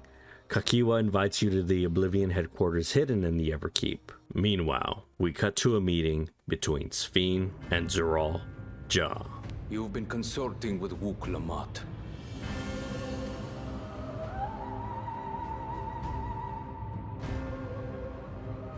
No matter. I do not know what you are scheming. But when your realm lay on the brink, you were powerless. You had no choice but to turn to me. Whatever sentiment you may feel for her, it is my power you require, is it not? Perhaps. And yet, knowing the love that Wuklamat bears for her people, how she regards them all as kin, I cannot help but wish to spare her the same pain I have suffered. What's more, her friends possess new knowledge. Were we to work together, we might find another path.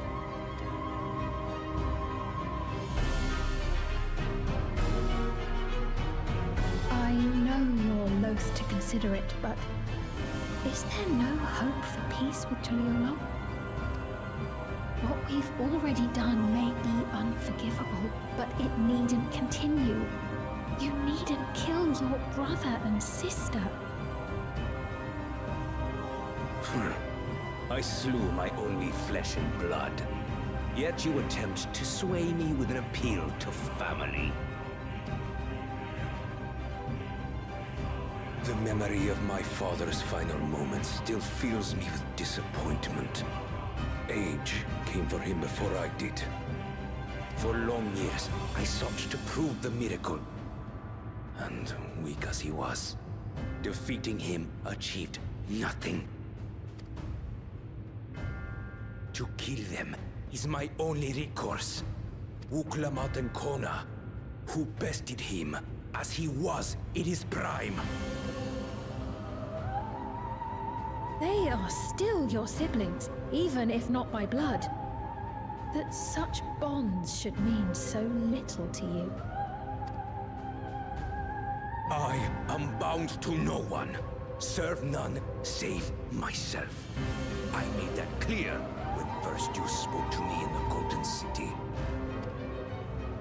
Remember, I can easily kill your beloved family. If you would protect them, cast aside any foolish notions.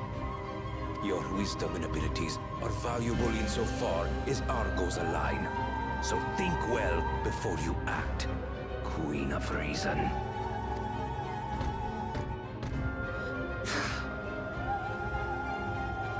Uklamat, if you are Father's worthy successor, then you will find your way to me.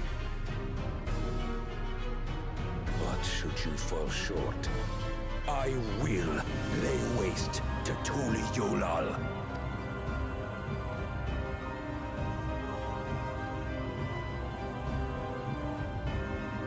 What now?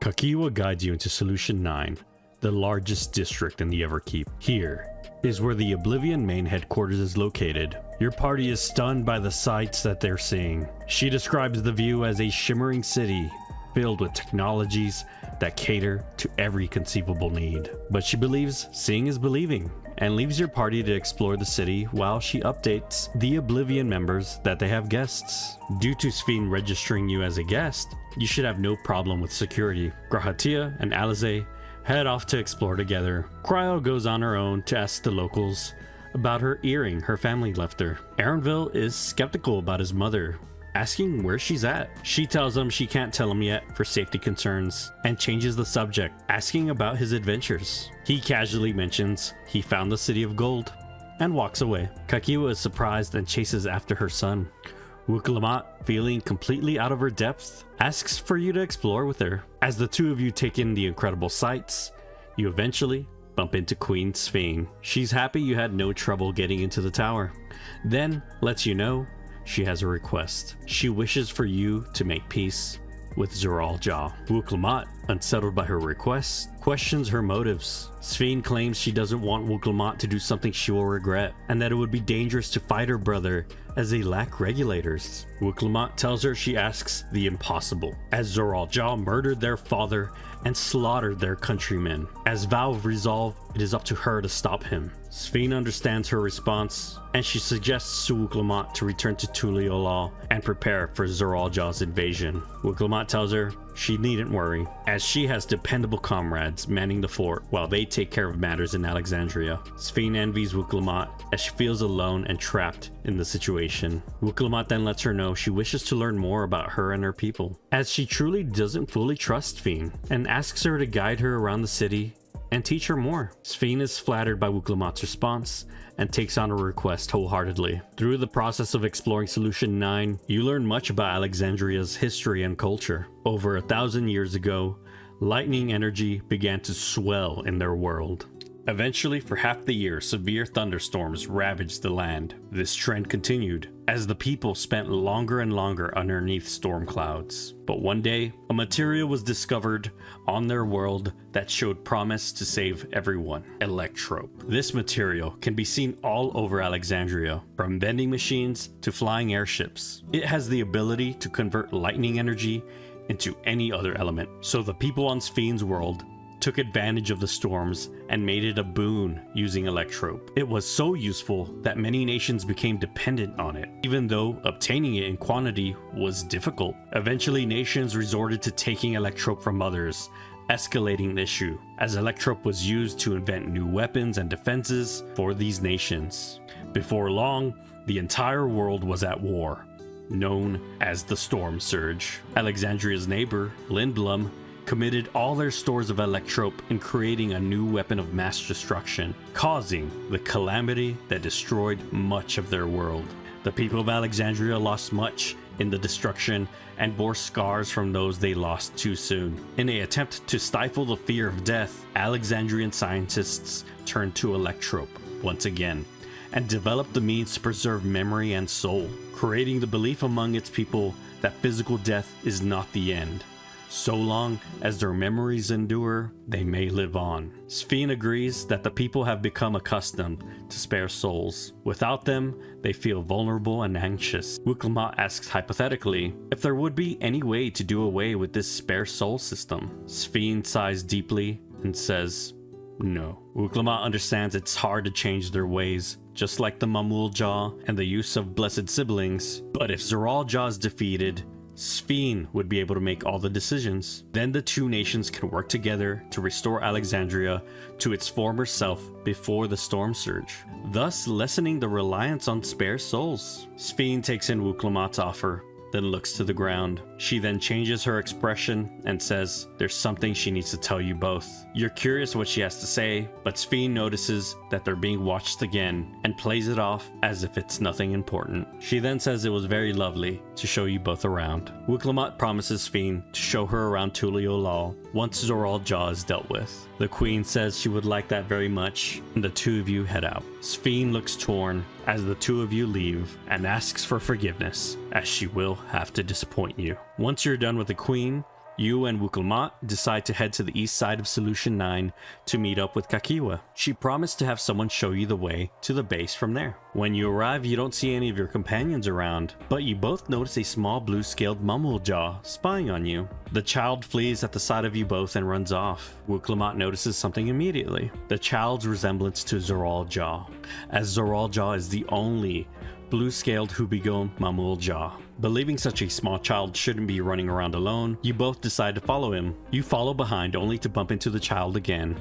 It doesn't seem like he's trying to run away from you, but lead you somewhere. Wuklamot picks up the signal and lets the little one lead the way. He leads you to a bar a decent ways into the district. Wuklamot tries to get the young man's name, but he shakes his head and stays quiet. The bartender explains the boy only talks to people he is completely comfortable with. You let the bartender know you were supposed to meet with Kakiwa and were led here by the child. She seems to understand and lets the bouncer know to let you pass into the back room of the bar. Inside you find the rest of your companions and the Oblivion headquarters. Mainly Shale, who focuses on surveillance and gathering intel from Everkeep's core systems. Oblivion's other task is also to investigate Preservation, the organization that laid the foundations of Electrope technology. Alongside their innovations in Electrope, their greatest feat was the power to join Alexandria and Tural, interdimensional fusion. But many years ago, a husband and wife defected from Preservation as they opposed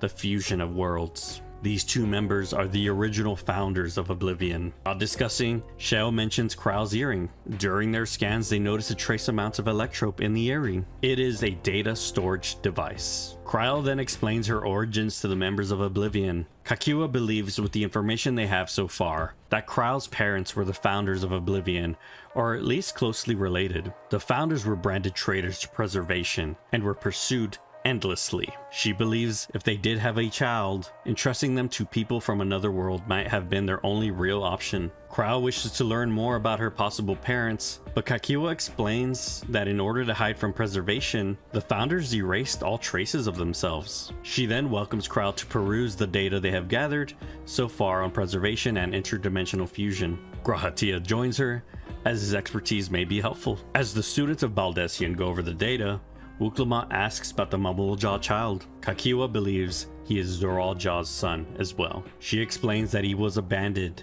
and was found outside the tower a few years ago. It's difficult to confirm the child's birth parents or why he was left on his own, but being the only other blue-scaled Hubigo in existence, it's hard to deny the odds. Even the child has put two and two together and realizes he was the son of the king and abandoned by him. Wuklamot asks his name. Kakiwa named him Galul Jaw, after his grandfather, in hopes he would be like him someday. Wuklamot claims Galul Jaw as her nephew. She offers to take him in just like her father did for her, but she feels conflicted, as she is here to kill his father. Aaronville spies someone out of the corner of his eye, and Shale looks at the cameras and informs everyone it was Galul Jaw. He overheard the whole conversation and left the area. Wuklamot is in a panic and wants to go after her nephew, as she wants to explain what she said and actually talk to him. The party splits up to search for Galul Jaw. Alize, Wuklamot, and yourself will look in the outskirts of the tower. Everyone else will search inside. You eventually find Galul Jaw in the ruins of Old Alexandria, outside the tower. When you approach him, suddenly a rusty-looking sentry rushes to protect him. Wuklamot apologizes for scaring Galul Jaw and tells him she wants to get to know him better. The sentry asks if Gululja wishes to speak with her as well. The boy mentions that he heard she wanted to kill his father. The sentry rears up to attack, calling her party villains. But Gululja stops him. He wishes to get to know Wuk-Lamat as well. She's happy to hear his answer and asks who the machine is. It introduces itself as Sir Otis Velona, Lord Captain of the Royal Knights of Alexandria. Gululja explains that Otis has taken care of him all these years out here in the outskirts. You're curious how a royal knight could end up in the body of a machine, and Otis laughs and says he wouldn't mind going down memory lane once he's cooked for everyone. Wuk-Lamat would rather have this conversation at the Oblivion headquarters, but is unable to deny her nephew once he lets her know he's really hungry. During the repast, Wuk-Lamat spends some time with her nephew, telling him stories about herself and where she comes from, letting him know she wishes for the two of them to become family. The boy is happy to hear her words. Then, Sir Otis answers your questions on where and when he is from. Over 400 years ago, he was appointed Lord Captain of the Knights of Alexandria. This was before the calamity that altered their world. His foremost duty was to protect the royal family, which at the time consisted of the king, queen, and their daughter, the princess. By then, most of the world was in a war over Electrope. As you learned, this was the catalyst for the calamity. The king, queen, and many of their subjects lost their lives amidst the chaos. They were luckily able to protect the princess. Otis describes that the young queen rose to the occasion and brought hope to her people. He describes her as incredibly kind, even to the refugees from the enemy nation. But her reign was cut short as her body was ravaged by lightning, and one day she passed away. Otis then reveals while the queen was on her deathbed, the scientists of Alexandria were able to extract her soul. An eerie feeling comes across the room. Otis repeats the Alexandrian beliefs. As long as we are remembered, we may live on. This was the mantra that held the people together. But as casualties mounted, the people sought to make it a reality through the power of Electrope. They were able to extract souls successfully, but the ultimate goal was to recreate a person as they were in life. But in order to do that, they needed to learn to extract memories from the soul. It took many years, and by then Otis was an old man. He volunteered himself as a test subject for this procedure, and that's how he tamed his vessel. He is proud overall. Through his sacrifice, it paved the way for those who were recreated from the memories of the departed, the Endless. You confirm your suspicions and ask Otis if Ffxiv is this same queen. He laughs and is surprised that you've met her, saying he's never talked to her since the procedure, as he doesn't want to scare her. Wuk-Lamat is surprised by this revelation, saying all this time, Ffxiv wasn't alive. Otis claims it's a hard distinction to make. She lives, yet she does not. As having inherited their memories, a Endless acts, feels, and thinks precisely like the original person would. Otis personally believes they are alive. Alize wonders if the Alexandrians have noticed or even know of the Endless. Gululja says not many know about the Endless, and the people who wear regulators don't even think about death. You ask if there's more Endless other than Otis and Ffxiv. Otis claims there should be as many Endless as those who have died, but they're limited where they can exist. Queen Ffxiv is unique in her ability to appear before you. He says technically he is not an Endless, as an Endless are recreated by using the memories extracted from the soul, while his whole soul was placed into a machine. If his mechanical body fails, he is able to truly die. Wuk-Lamat wonders if Kakiwa and the members of Oblivion knew about all of this. Alize doubts they wouldn't know, well informed as they are. She suggests you head back to the Oblivion headquarters and talk to Grahatia and Kyle. Meanwhile, we cut to Erenville exploring Solution 9. Nahe, is that you? Good gods, Ellen Nespia! It's been too long, my friend! Where have you been all these years? What have you been doing with yourself? Hold on. They say Queen Ffxiv has guests from outside the barrier. That's you, I gather? It seems so. I'm looking for my mother. Do you know where she is? Your mother? Sorry, but what was she like again? What? It's Kafkiwa. You know, the one who was too adventurous by half? Who journeyed with the Dawn Servant? It's not ringing any bells. You can't be serious. Ours was a tiny little village. Surely you remember her. I really don't. It's all a blank. Is anyone else here from the village?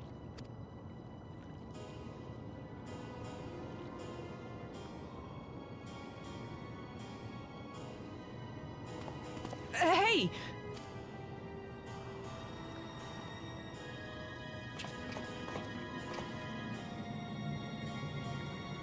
Huh? Elenespia? I'm looking for Ffxiv. Where is she? What's this all of a sudden? Who's Ffxiv?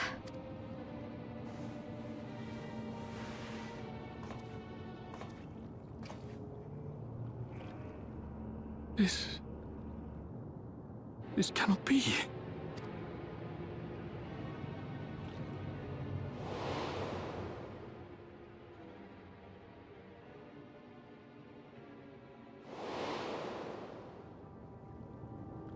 The memories of the departed are taken away. No.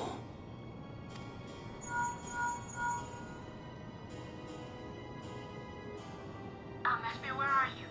The others will be here soon, so hurry back, won't you? Do you hear me? Say something, would you? Before you head back, you talk to Wuklamot. She says it doesn't matter what Ffxiv is. She knows she has a good heart, but she's concerned about the burden she's been bearing this whole time. She still doesn't know what it is. On the way back, you bump into the Queen, talking to the people in the outskirts. You confront her about the Endless, and she's surprised you know about them, and wonders where you got this information. Wuklamot denies telling her in fear of Otis's safety. Ffxiv claims she bears no ill will. She is just curious, as not many know of them. She says the Endless are precious to her as her living citizens, but the Endless can only be sustained by meeting certain requirements. So far, they've been able to keep them going, but if more people were to die, they would be pushed well past their limits. Saying that the preservation requires a vast amount of energy. Wuklamot wonders if there's something they can do to help, and Ffxiv asks you if you would be willing to become Alexandrian citizens. You both are puzzled by her answer and try to get more information out of her, but she chooses not to respond and says she wishes you both were born on the same side of it all, and runs off before you can press her further. You decide to let her go and meet up with the rest of your party outside the gates of the Everkeep. Once outside, you begin to give your farewells to Otis, promising to visit him with Gulul Jah regularly. But suddenly, a member of Oblivion comes running in a panic. Zoral Jah has begun a march on the Vanguard base and is headed to Tuliolal. The time has come to face him. Wuklamot asks Otis to keep Gulul Jah safe, but the boy wants to come along and stop his father. Otis interjects, saying that they have an important task to evacuate the people of the outskirts, and he needs his help, as a battle might break out. Gulul Jah listens to Otis and the two head out. Your party then heads to the Vanguard to meet Zoral Jah. Wuklamot wishes to challenge him to a one-on-one duel to keep his focus on her and not Tuliolal. He is upset that Wuklamot has taken her time and allied herself with the resistance. During their duel, it's revealed that the invasion was Ffxiv's idea from the beginning.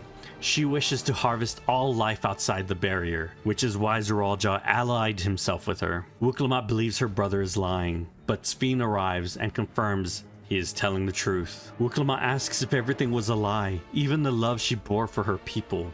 Ffxiv exclaims she does everything for her people, and if she is to save her people, she must take the lives of hers. Suddenly, Zoral Jah attacks Ffxiv, breaking the illusion, attempting to rattle his sister. This whole time, Ffxiv had been projecting herself over the bodies of sentries, able to move from body to body with ease. Wuklamot continues to try to reach out to Ffxiv to stop this madness, but she sees no other way. Alizé tries to clarify what her goals are, but Zoral Jah stops her from speaking and attacks Wuklamot. She fights back and is able to destroy his regulator. Angered by their fight, Zoral Jah calls for all his units stationed outside the dome to lay waste to Tuliolal. He believes he's won, and soon Tuliyollal will fall. But Wuklamot believes in Koana and the defenses he's prepared. With Tuliyollal united and an alliance with Radzahan, the people of Tural are able to push the invasion back. This further angers Zoral Jaw, and he kills one of his generals and takes his regulator. This angers Sphene, saying he promised he would never harm her people, but Zoral Jaw clearly doesn't care, saying it's the job of the King of Resolve to attain victory by any means necessary. He then commands the sentries of the Everkeep to kill all civilians and claim their souls. Gulul Jaw then arrives and yells for his father to stop. Otis tells him it's not safe, but the child refuses to listen. Zoral Jaw quickly lunges at the child and yells that he is not his father. Your party prepares to attack the king. Otis commands him to release Gulul Jaw or face the consequences. Zoral Jaw simply tells the sentry to kneel to his king. Otis goes silent, his eyes now glow red, and begins to kneel. Zoral Jaw then tells everyone to meet him at the top of Everkeep. There, things will be settled. He teleports away with Gulul Jaw held hostage. Sphene switches bodies and rushes to her people's side. You gather your party and follow. When you arrive, you see the people of Solution 9 being slaughtered. Zoral Jaw lets Gulul Jaw go, saying he has no further use of him. You find Sphene at the entrance in shock from what she is witnessing. Wuklamot asks her if she's able to get the sentries to stand down, and she says no. Zoral Jaw holds authority over the military. She cannot override his commands. Wuklamot, frustrated, yells at Sphene that if there's anything she can do for her people, do it. She then says Sphene's crimes are unforgivable, but her people are innocent, and she will not stand by and watch them be slaughtered. The queen is shocked that you would all still help her, even after everything she's done. Alize says that they can talk about it all later, and rallies everyone to save as many people as possible. You eventually reach Otis, who is now under the king's command. Sphene recognizes the name. A battle breaks out and you're able to stop him, but as you let your guard down, he reactivates and attempts to attack. But Sphene yells out for him to stop, saying she remembers him, and asks him to remember himself as a proud knight of Alexandria. The real Otis would never hurt his people. Meanwhile, a fiend leaps to attack the queen, and Otis snaps out of it, protecting her. He vows upon his honor no harm will come to his queen or the citizens of Alexandria. You rally with Otis and fight off the fiend, but during the battle, Otis takes critical damage protecting his queen and the rest of the party from the fiend's ultimate attack. Sphene is saddened by the loss of Otis, as he did not have a regulator. He is truly dead. She quickly thanks your party for all the help, but says she cannot linger, as she has duties to perform, then teleports her consciousness away. After helping some citizens, you head to the Oblivion headquarters. There, you find Gulul Jaw staring at a corner in silence. Wuklamot, worried, approaches him. He feels guilty that so many died because of his father. He also knows Otis is now gone. Gulul Jaw says he no longer cares. Wuklamot tries to comfort her nephew. She lets him know that they have to confront his father for what he's done to Tuliyollal and the people of Alexandria and bring him to justice. Gulul Jaw asks if she no longer thinks of his father as family anymore. She explains that it's not so simple. After the initial attack, she tried to disown her brother, but all the feelings she bears for her brother will simply not go away. As she always strived to live up to Zoral Jaw's example, she believes it is because they are family that it is her job to correct him. Gulul Jaw says Otis is gone, and that if his father is gone too, he will have nobody. Kakiwa asks Gulul Jaw to look around and see his newfound family. Wuklamot promises him that we will be with him through thick and thin, and he will never feel alone again. Gulul Jaw breaks down into tears, unleashing the feelings he's been holding inside for all these years. A look of determination comes across her face. Wuklamot grips her fist in a newfound fury for the pain Zoral Jaw has caused her nephew. Afterwards, your party makes plans to reach Zoral Jaw at the top of Everkeep Tower. Unable to use the elevator, a plan is made to travel through the Orogenics, the facility separating souls and memories, and by following the path of processed souls, you're led to Zoral Jaw's location.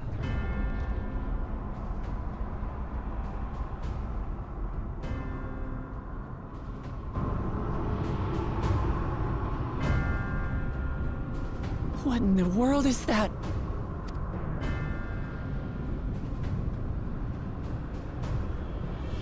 It couldn't be. It doesn't lead to the 13th. Then... Yes. In all likelihood, it's a portal to yet another reflection. By the 12! To think that realities being fused together was only the beginning. The speculation must wait. He's here.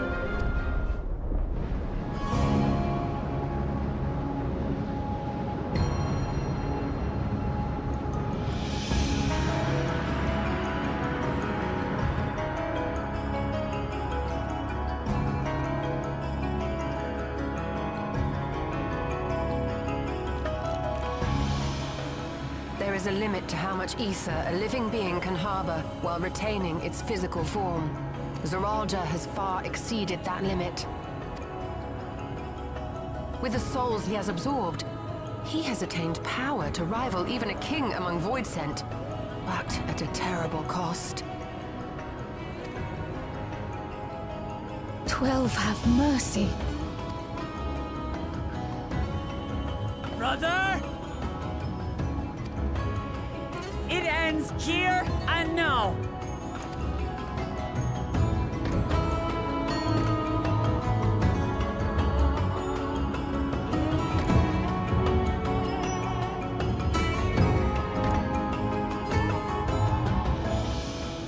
How it vexes when you call me brother.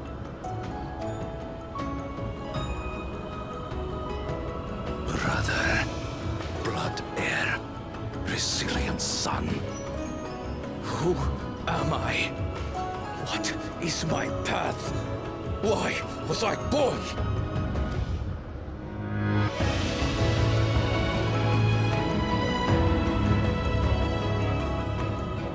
I am Wuklamat, vow of resolve of Tuliyola. And you are Zorolsha, king of resolve of Alexandria. For the last time, we fight. For duty. For blood. For everything.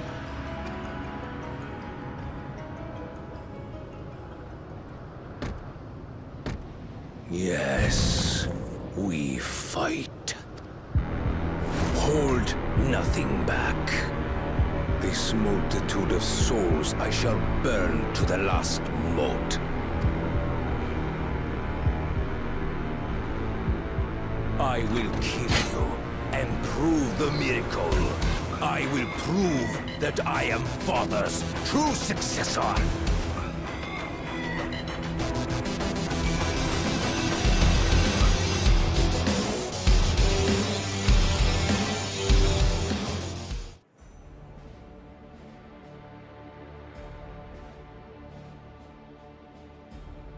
After a grueling battle, the King of Resolve is defeated by you and your companions. You all watch as his horde of souls are released back into the world. The king then evaporates, leaving behind the relic that started this all.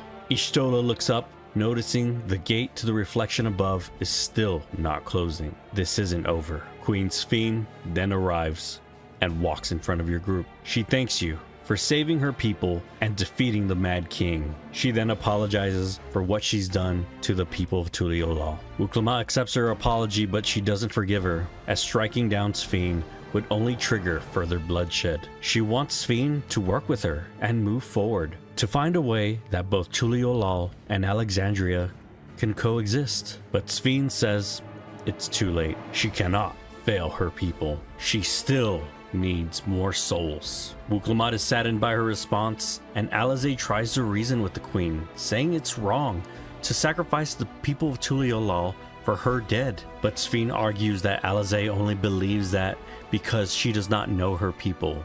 As long as we are remembered, we may live on. Ffxiv then looks towards Erenville and tries to relate to him, believing he understands what she feels, revealing that Ffxiv is an endless and passed away many years ago. Erenville knew of this, but he's been struggling to come to terms with it. Ffxiv then asserts herself, calling her the bearer of the memories of Queen Ffxiv of Alexandria. Her desire to protect her people transcends all others. She will gladly pay any price. She then raises her arms and sends the relic that Zoraal dropped into the rift above. Your party has no idea what this relic is, but Ffxiv explains that many years ago, a clan of people fled to her world using this relic. The relic itself answers to fervent desires and is able to produce what she calls miracles. The key, she calls it, is what interdimensional fusion was built off of. Preservation's main goal was to unravel its secrets. But they never fully unlocked its abilities,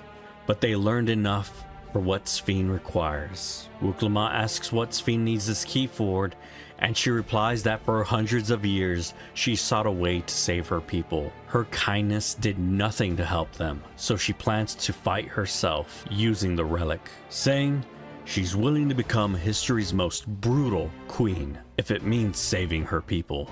The key reaches the rift above and it begins to close. Y'shtola attempts to stop Ffxiv, but she disappears into the rift above. The rift then fully closes and Ffxiw's robot body shuts down. With the portal closed, your party has no way to follow. Y'shtola fears that without your interference, Ffxiv can target other reflections. Those people would be unaware what Ffxiv is capable of and willing to do. You check on Ffxiw, but the body is unresponsive. Aranville reveals what he learned earlier. With how Ffxiv spoke, the party summarizes Ffxiw is an endless as well. Y'shtola believes that the body lost connection once the portal was closed. Ffxiw is most likely in the other reflection, where Ffxiv is located. The party then needs time to figure out what move is next. You, Wuk-Lamat, and Galulja head back to the Oblivion headquarters and update Shale on the situation. Shale is sad at the loss of Ffxiw. She reveals that everyone in Oblivion knew that she was an Endless, and forbade them to tell anyone, planning to reveal the truth to everyone once the time was right. But she believes that Ffxiw was torn on how to reveal the truth to her son. Wuk-Lamat asks what became of Zoraal mechanical army now that he's gone. It's revealed that the king's authority was passed to Galulja. You're both shocked by the news. Then Wuk-Lamat asks if that makes him king. Shell explains while not official for the moment, the system does recognize Galulja as his father's successor. Galulja exclaims that he doesn't want to be king, but Wuk-Lamat asks him to hold on to it for now, and that they'll visit the matter later, as giving up his position also gives up control of the army. The boy nods in agreement, and Wuk-Lamat stays silent for a while. Galulja then asks if she's okay. Wuk-Lamat begins to shed tears suddenly and tries to fight back her feelings. She explains that despite everything Zoraal did, she still doesn't know how to feel towards him, believing that something's wrong with her. You comfort Wuk-Lamat, letting her it's perfectly normal. She takes your advice and snaps out of it. She then wants to head back to Tuliyollal, offering to take Galulja with her. Galulja believes everyone will hate him, but his aunt says she'll set the people straight. You all then head back to Tuliyollal and catch up with Koana. Wuk-Lamat introduces Koana to Galulja and the people of Tuliyollal. Koana is shocked to be called an uncle, but is happy to accept him into the family.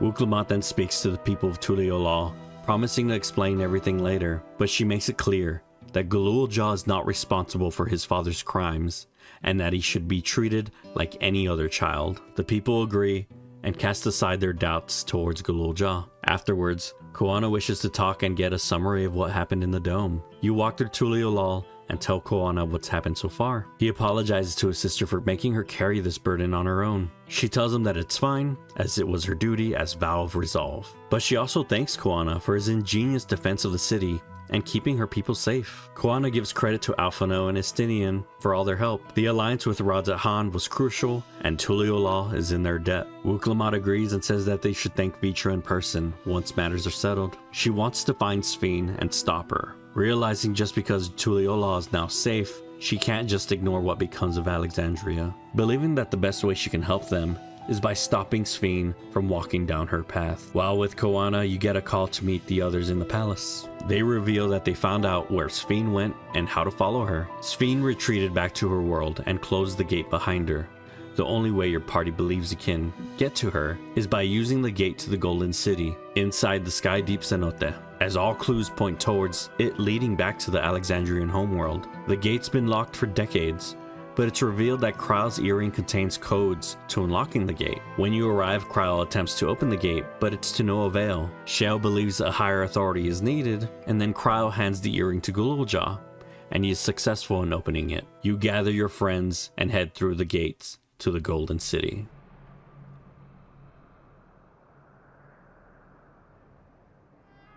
How to describe the sheer amazement we felt when we emerged on the other side of the portal?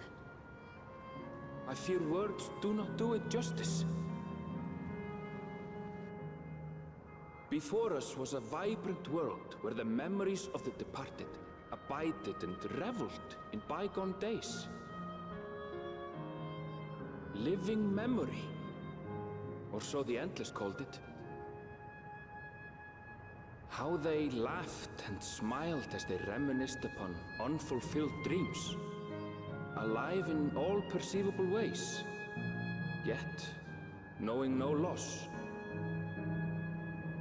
So resplendent was every ilm of this paradise. The words rose unbidden to my lips.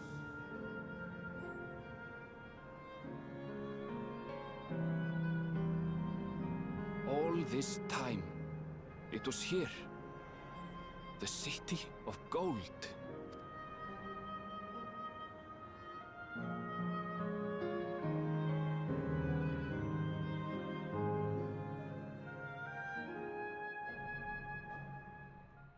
Your party is awestruck in what they've found. Wuklamat is confused why the area looks so different compared to Solution 9. Erenville points out that every single thing in the area is made out of electrope. Much like how Ffxiv projects herself on top of sentries, everything you're seeing is just a projection through technology. While taking in the sights, a caretaker welcomes you.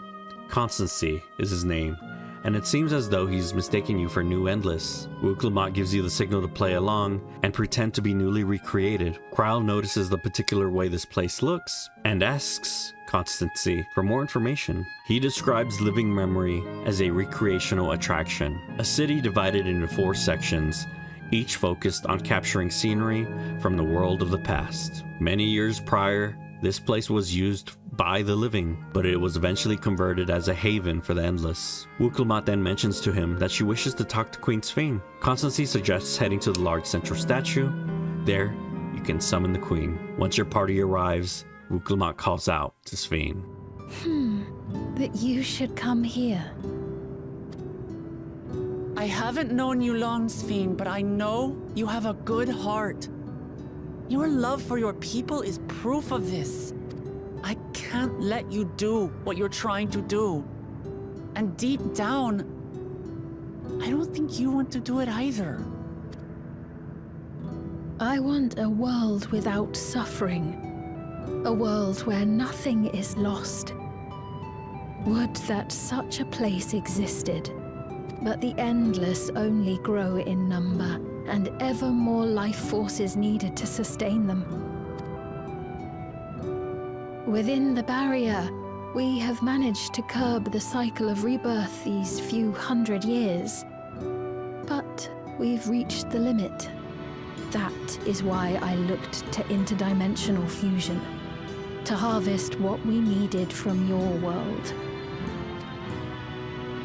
From your people. And with the key, we will have it. The kind and gentle Queen Ffxiv was too weak to serve her people, and so she will serve them no more. I will erase all memories of the living Ffxiv, she who has cursed me with this soft and powerless nature. Freed from conscience, I shall become a ruler that can protect Alexandria. A devourer of worlds.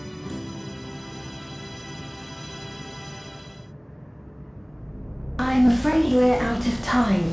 The process has begun, and it cannot be stopped.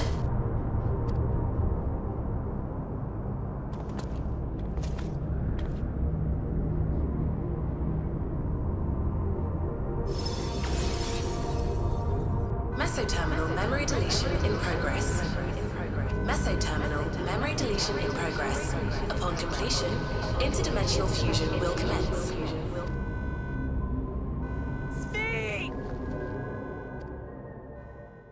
After Ffxiv disappears into the terminal, your party heads back to the central plaza to find Constancy and get more information. When you arrive, you hear a familiar voice call out to you, Ffxiv. Your party is surprised to see her, and Erenville seems torn, but keeps it to himself. She confirms to everyone that she is indeed an Endless, and has been one for some time now. She knows that you're here to stop Ffxiv, and she can help, but she has a favor to ask before you do. You then head for the first area, Canal Town. When you arrive, Ffxiv points out the citizens of the town, describing them as those who Ffxiv wishes to protect. Wuklamot notices how happy everyone seems in unliving memory. She then asks Ffxiv for her requests. Ffxiv wishes for you to erase the Endless. A look of shock comes across your party's face. She explains that because you are all living, your party are the only ones able to do it. Currently, Queen Ffxiv is busy preparing interdimensional fusion. There won't be a better opportunity. Wuklamot agrees it's wrong to sacrifice the living for the Endless. Facing Ffxiv now, she seems as alive as anyone, and doesn't know she can go through with it. Wuklamot then asks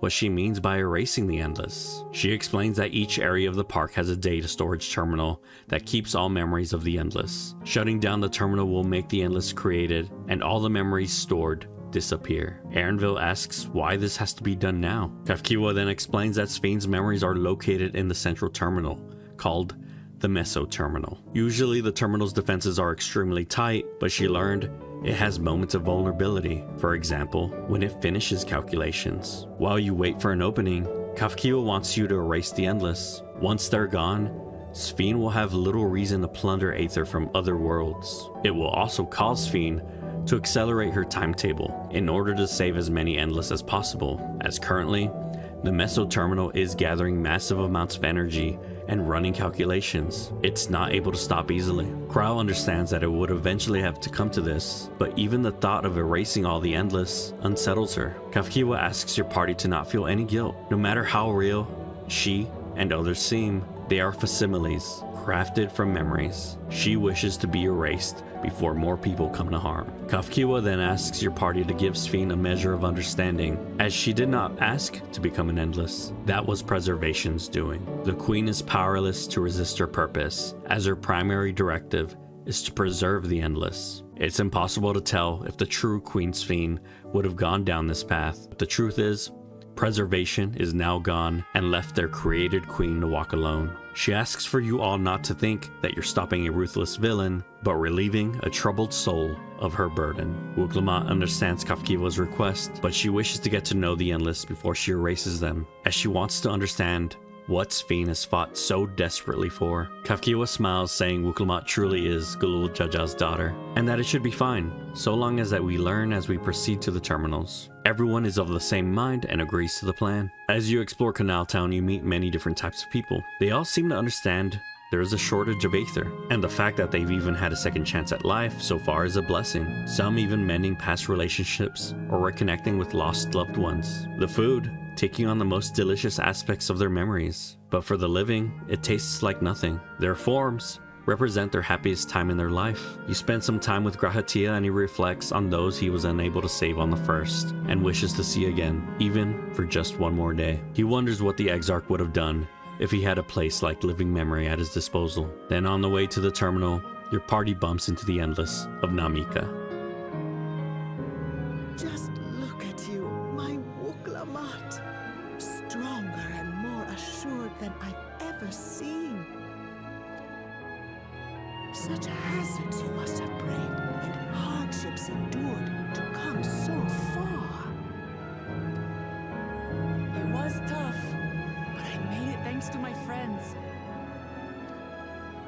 And to you, Namika.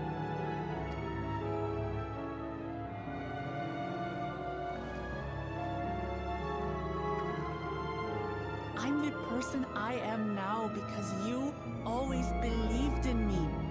Because you loved me, as if I were your own daughter.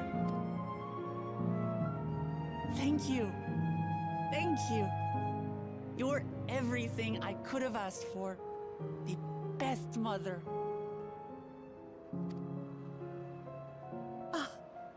I'm so glad.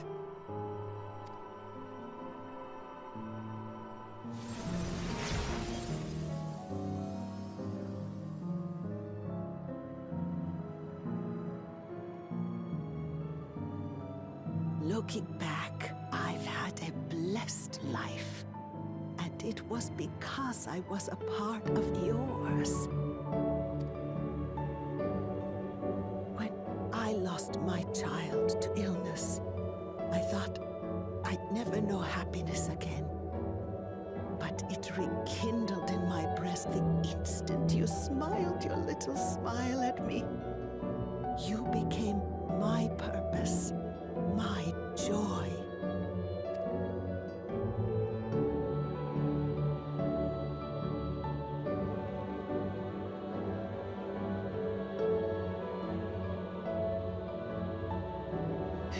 You're mine too.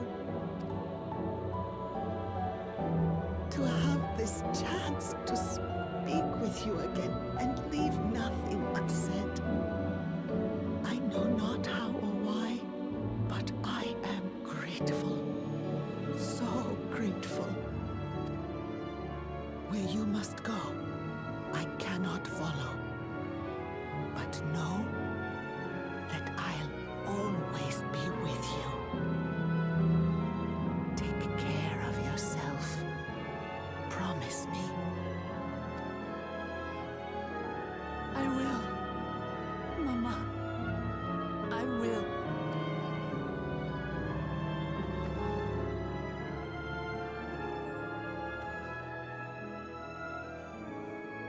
And one day, we'll meet again.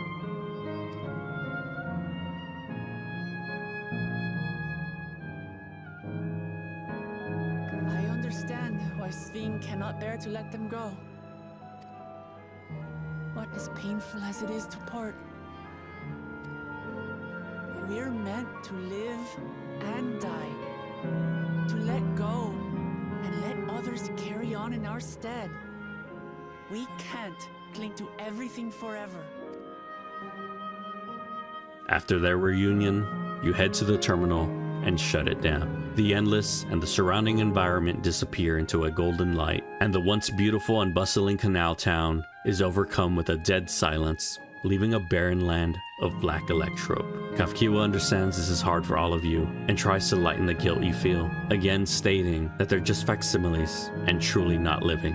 Wuklama asks for everyone to pull themselves together, as the only path now is forward. Ffxiv agrees and asks you to meet her in the next area, Yesterland. This area is a recreation of Alexandria in a time of peace, long before it was engulfed in war, an amusement park capturing the beauty of the Golden Age. The terminal is located underneath the replica of Alexandria Castle. Again, you take your time to talk to the locals and learn more. The park is filled with the Endless of children and those whose best time in life was being a child. In the center of the park, you meet with the Endless of Sir Otis, entertaining the children of the park. After speaking to him, it's clear that this Otis has no recollection of your time together, as he was created with his memories prior to being turned into a machine. The knight is suspicious of your party, as you speak of things he has no idea of, but he has no time to argue, as he has to get back to work preparing something called the Founding Celebration. When you follow Otis, he explains that he is writing and performing a play about Alexandria's history for the children of the park, but due to less Endless being recreated, he is short on helping hands. You and Wuklama offer your aid and are instructed to gather a crowd for the play while wearing animal costumes. Afterwards, Otis asks the both of you to take part in the play, a simple role of two soldiers dueling. The play takes place at the gates of Alexandria Castle. You and Wuklama do your best to give the children a show to remember. Once your duel is over, Otis jumps in on the scene and saves the Lalafell Queen Ffxiv. The narrator then retells the events that took the young queen's life, and Otis freezes in place, haunted by the memories of the past. Wuklama steps in to salvage the play the best she can, summarizing how the people gather together after their queen's death to build a new Alexandria. After the play, Otis apologizes to everyone for being gripped by his memories. He then asks if you're all from a time after his own, as the way Wuklama spoke of a new Alexandria made him wonder. You tell him the truth, that you are living and come from a time after his. He's surprised, but he's even more curious. He then asks if Alexandria still exists, as out of fear, he never asked any of the newcomers to the park. Wuk-Lamat confirms that his land still lives. Not quite the same, but his people still live on. Otis is comforted by her answer, as he's felt incredible guilt failing to save the queen so many years ago. She then tells him that he was indeed there. This confuses Otis quite a bit, but it triggers clouded memories of the past. When he volunteered to be a test subject for memory preservation, he asks what he was like. Wuk-Lamat tells him that Otis was the noblest of souls, and a father figure to the new king Galul-Ja. No matter what he thinks he failed to do previously, his sacrifice gave hope to many others. Otis laughs in joy, Wuk-Lamat's words comforting the old soul. He asks that you all watch over the new king, saying that the war changed this queen. To her final moment, she was stricken with grief. Wuk-Lamat nods and promises to bear his legacy forward. You then part ways, head into the castle basement, and shut down Yesterland. Again, you are met with the silence and black electrope. Ffxiv then leads you to the next area, Ffxiv Volcano. This terminal is located at the top of the volcano. The only way to reach it is through the caverns below. Your party makes their way, but the nearby Coliseum catches their curiosity. There, you bear witness to two Malala combatants in the arena. Grahatia notices the spells they cast are identical to those that are casted on the source. While watching, you notice a Malala couple sitting nearby, and you recognize them from the echo you witnessed through Ketenram's memories, Kryle's parents. Wuk-Lamat asks why you have such a shocked look on your face. You then quickly inform Kryle that her parents are here. She turns around to see the couple just about to leave. The woman notices her staring and asks if she knows her from somewhere. Kryle's at a loss for words and in a panic. She then points out her earring, hoping the woman will recognize it. The couple's eyes widen. Kryle then explains her origins to them, and that she has no idea how many years it's been for them, or if she's even what they expected, but she says she found her way back. Kryle's mother runs to her daughter and embraces her. Kryle gets some time to talk to her parents, and with Grahatia's help, they lessen the awkwardness of a 20-year gap between the family. They're incredibly grateful to get this chance and offer to answer any questions your party has. Through talking to Kryle's parents and exploring the museum inside the caverns, it's revealed that the Malala are actually from the source.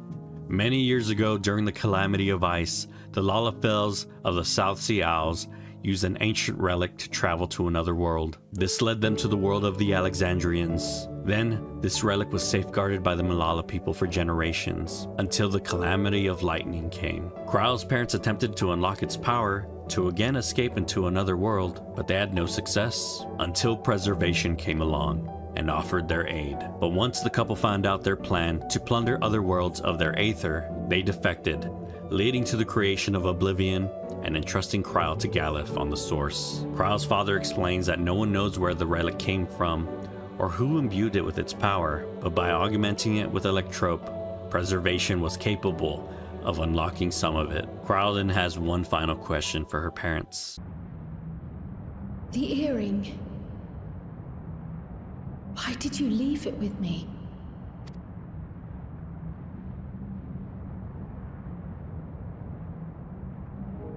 Because, Kryle, we wanted to see you again.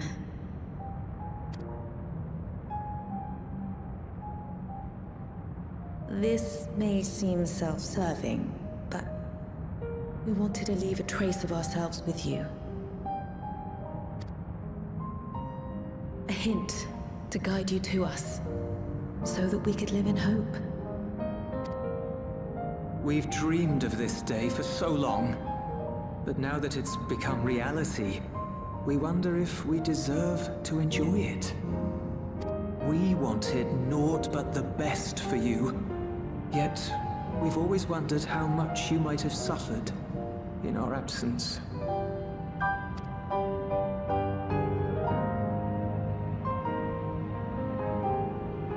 Do not torment yourselves so. As fate would have it, you entrusted me to a good man. His name is Galef, and he raised me as his own. What's more, I've been blessed with the finest comrades anyone could have. It's thanks to you that I am here now, hale and happy. So please, be at peace. be at peace. Mother. Father.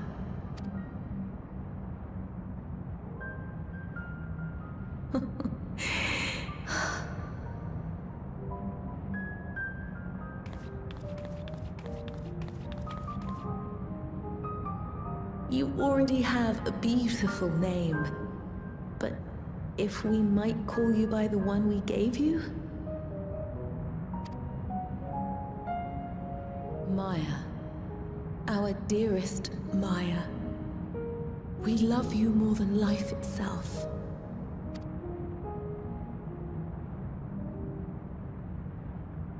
Maya.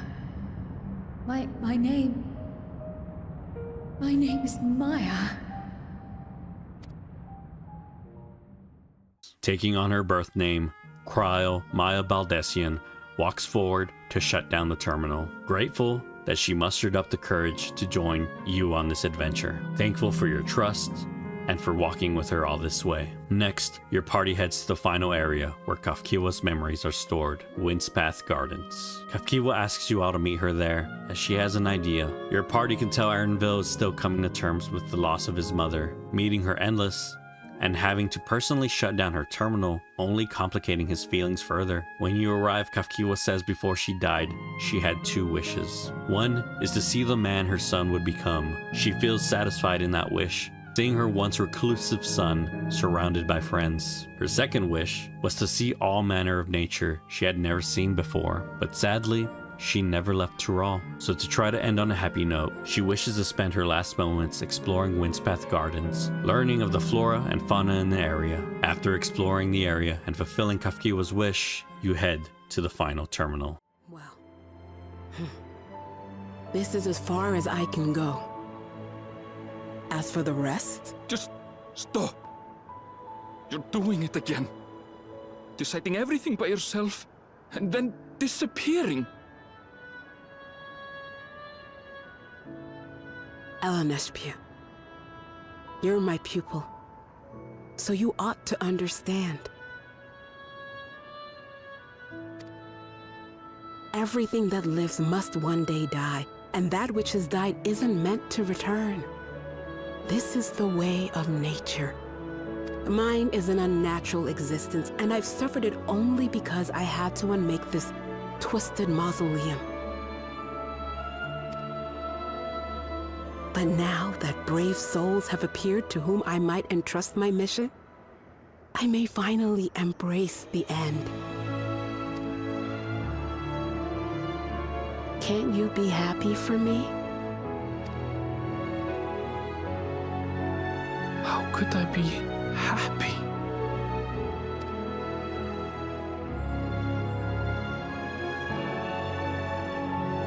I was actually quite scared, you see. Scared that I'd be trapped inside the barrier forever and denied the thrill of discovery for all my days. Your coming gave me courage and comfort, Eleneshpia. More than you know. And now here I stand, unburdened and free. In this moment, the happiest of my life. As you wish, Mother. I'll continue what you began. You were right, of course. Leaving home has broadened my horizons. I've met my friends and found this place. So I bid you leave your dreams with me. And no, I'll go where you couldn't go, and do what you couldn't do. I will.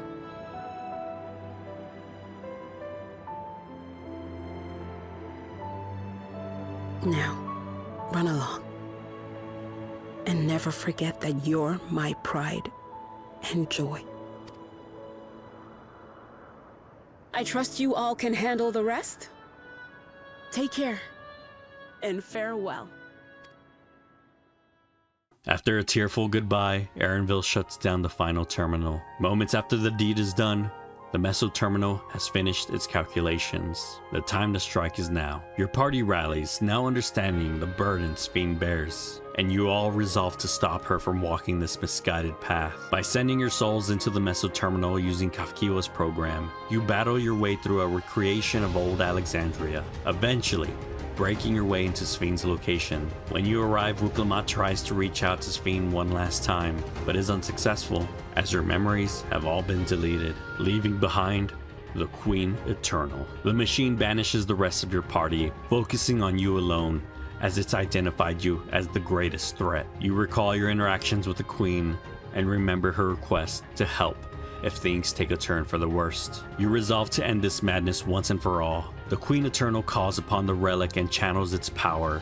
You call upon the Crystal of Azem and summon the stars to your side. The final battle begins. Together with your summoned companions and Wuklamot, you're able to stop the Queen Eternal and its plans for interdimensional fusion. After the battle, you and Wuklamot are able to have one final conversation with the endless Queen Sphene. Before she goes, she wants to be truthful with you both for once. She apologizes for the pain she's caused, understanding her inability to let go caused pain to the innocent. Her actions were pitiful and selfish, and she believes she should have never have been created. Wuklamot regrets how things turned out, as their nations feel so close, and believes they could have accomplished great things together, but it was never meant to be. Short that it was, Sphene hopes you believe she truly cherished the time she spent with you both. For her final request, Sphene asks Wuklamot to look after her people.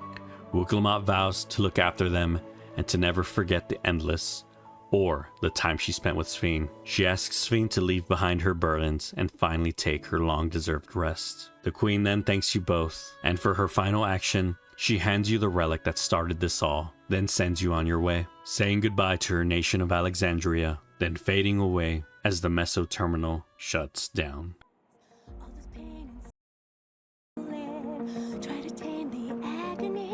Close my eyes and scream to the wind. Look around and find me standing alone. Look again, we're standing there. 'Cause the storm has taken everything I know. Being lost in me and don't know why I thought I'd make it by myself. After all that we've been through, out of time I'm running blank. Can somebody help? We stand for you. Learned so much in life I couldn't understand. We're by your side. Standing tall, we'll face tomorrow hand in hand. What yours and yours and mine. We've been halfway through the war, but where we land. Our tale of tapestry.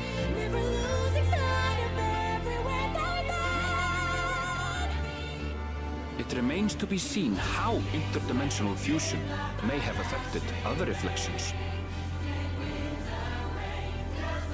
Kryle's parents spoke of the power's capacity for both good and evil. I cannot help but wonder how Sphene's deeds will be remembered by those they touched.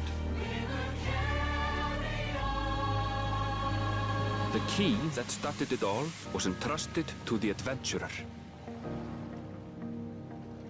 Such an artifact certainly lies within the Scion's realm of expertise, and no objection was raised to their retaining it for research.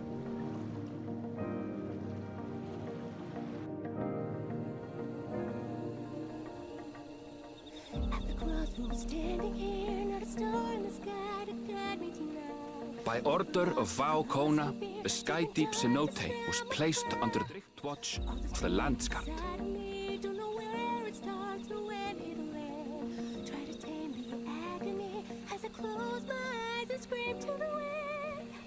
With the mighty Bakul Jaja among their number, they shall not want for strength, even in Soralja's absence.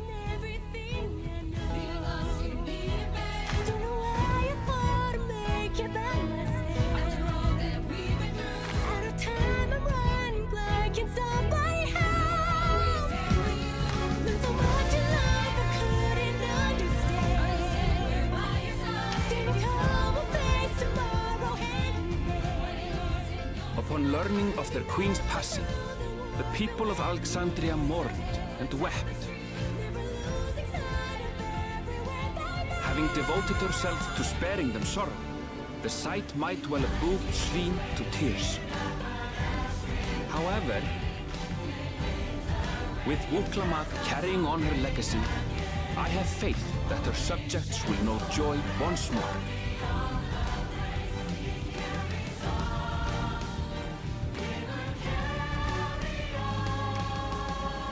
As anticipated, the news that young Gululja had succeeded his father as king was greeted with trepidation.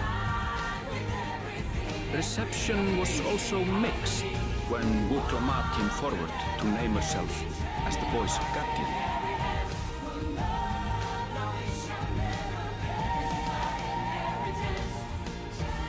But the people were mollified to learn that Everkeep's systems remained operational, and there would be no impact on their lives.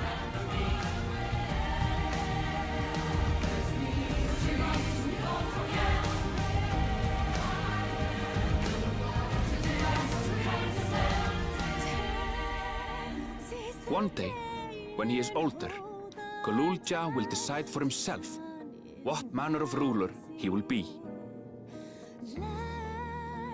Till that day and beyond, may the path of the young king be illuminated by the love of family.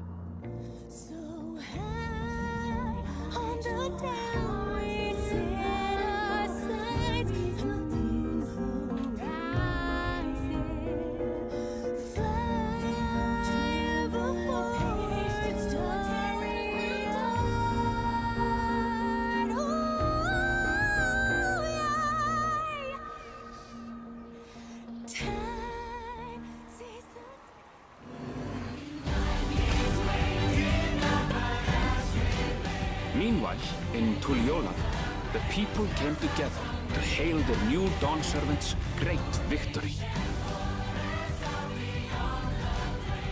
Having honored those they lost, they turned their attention to a brighter future and celebrated for 3 days and nights.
Not everything had been resolved, though. Those who had spent 30 years in the Dome struggled to resume their former lives. This and a host of other challenges remained.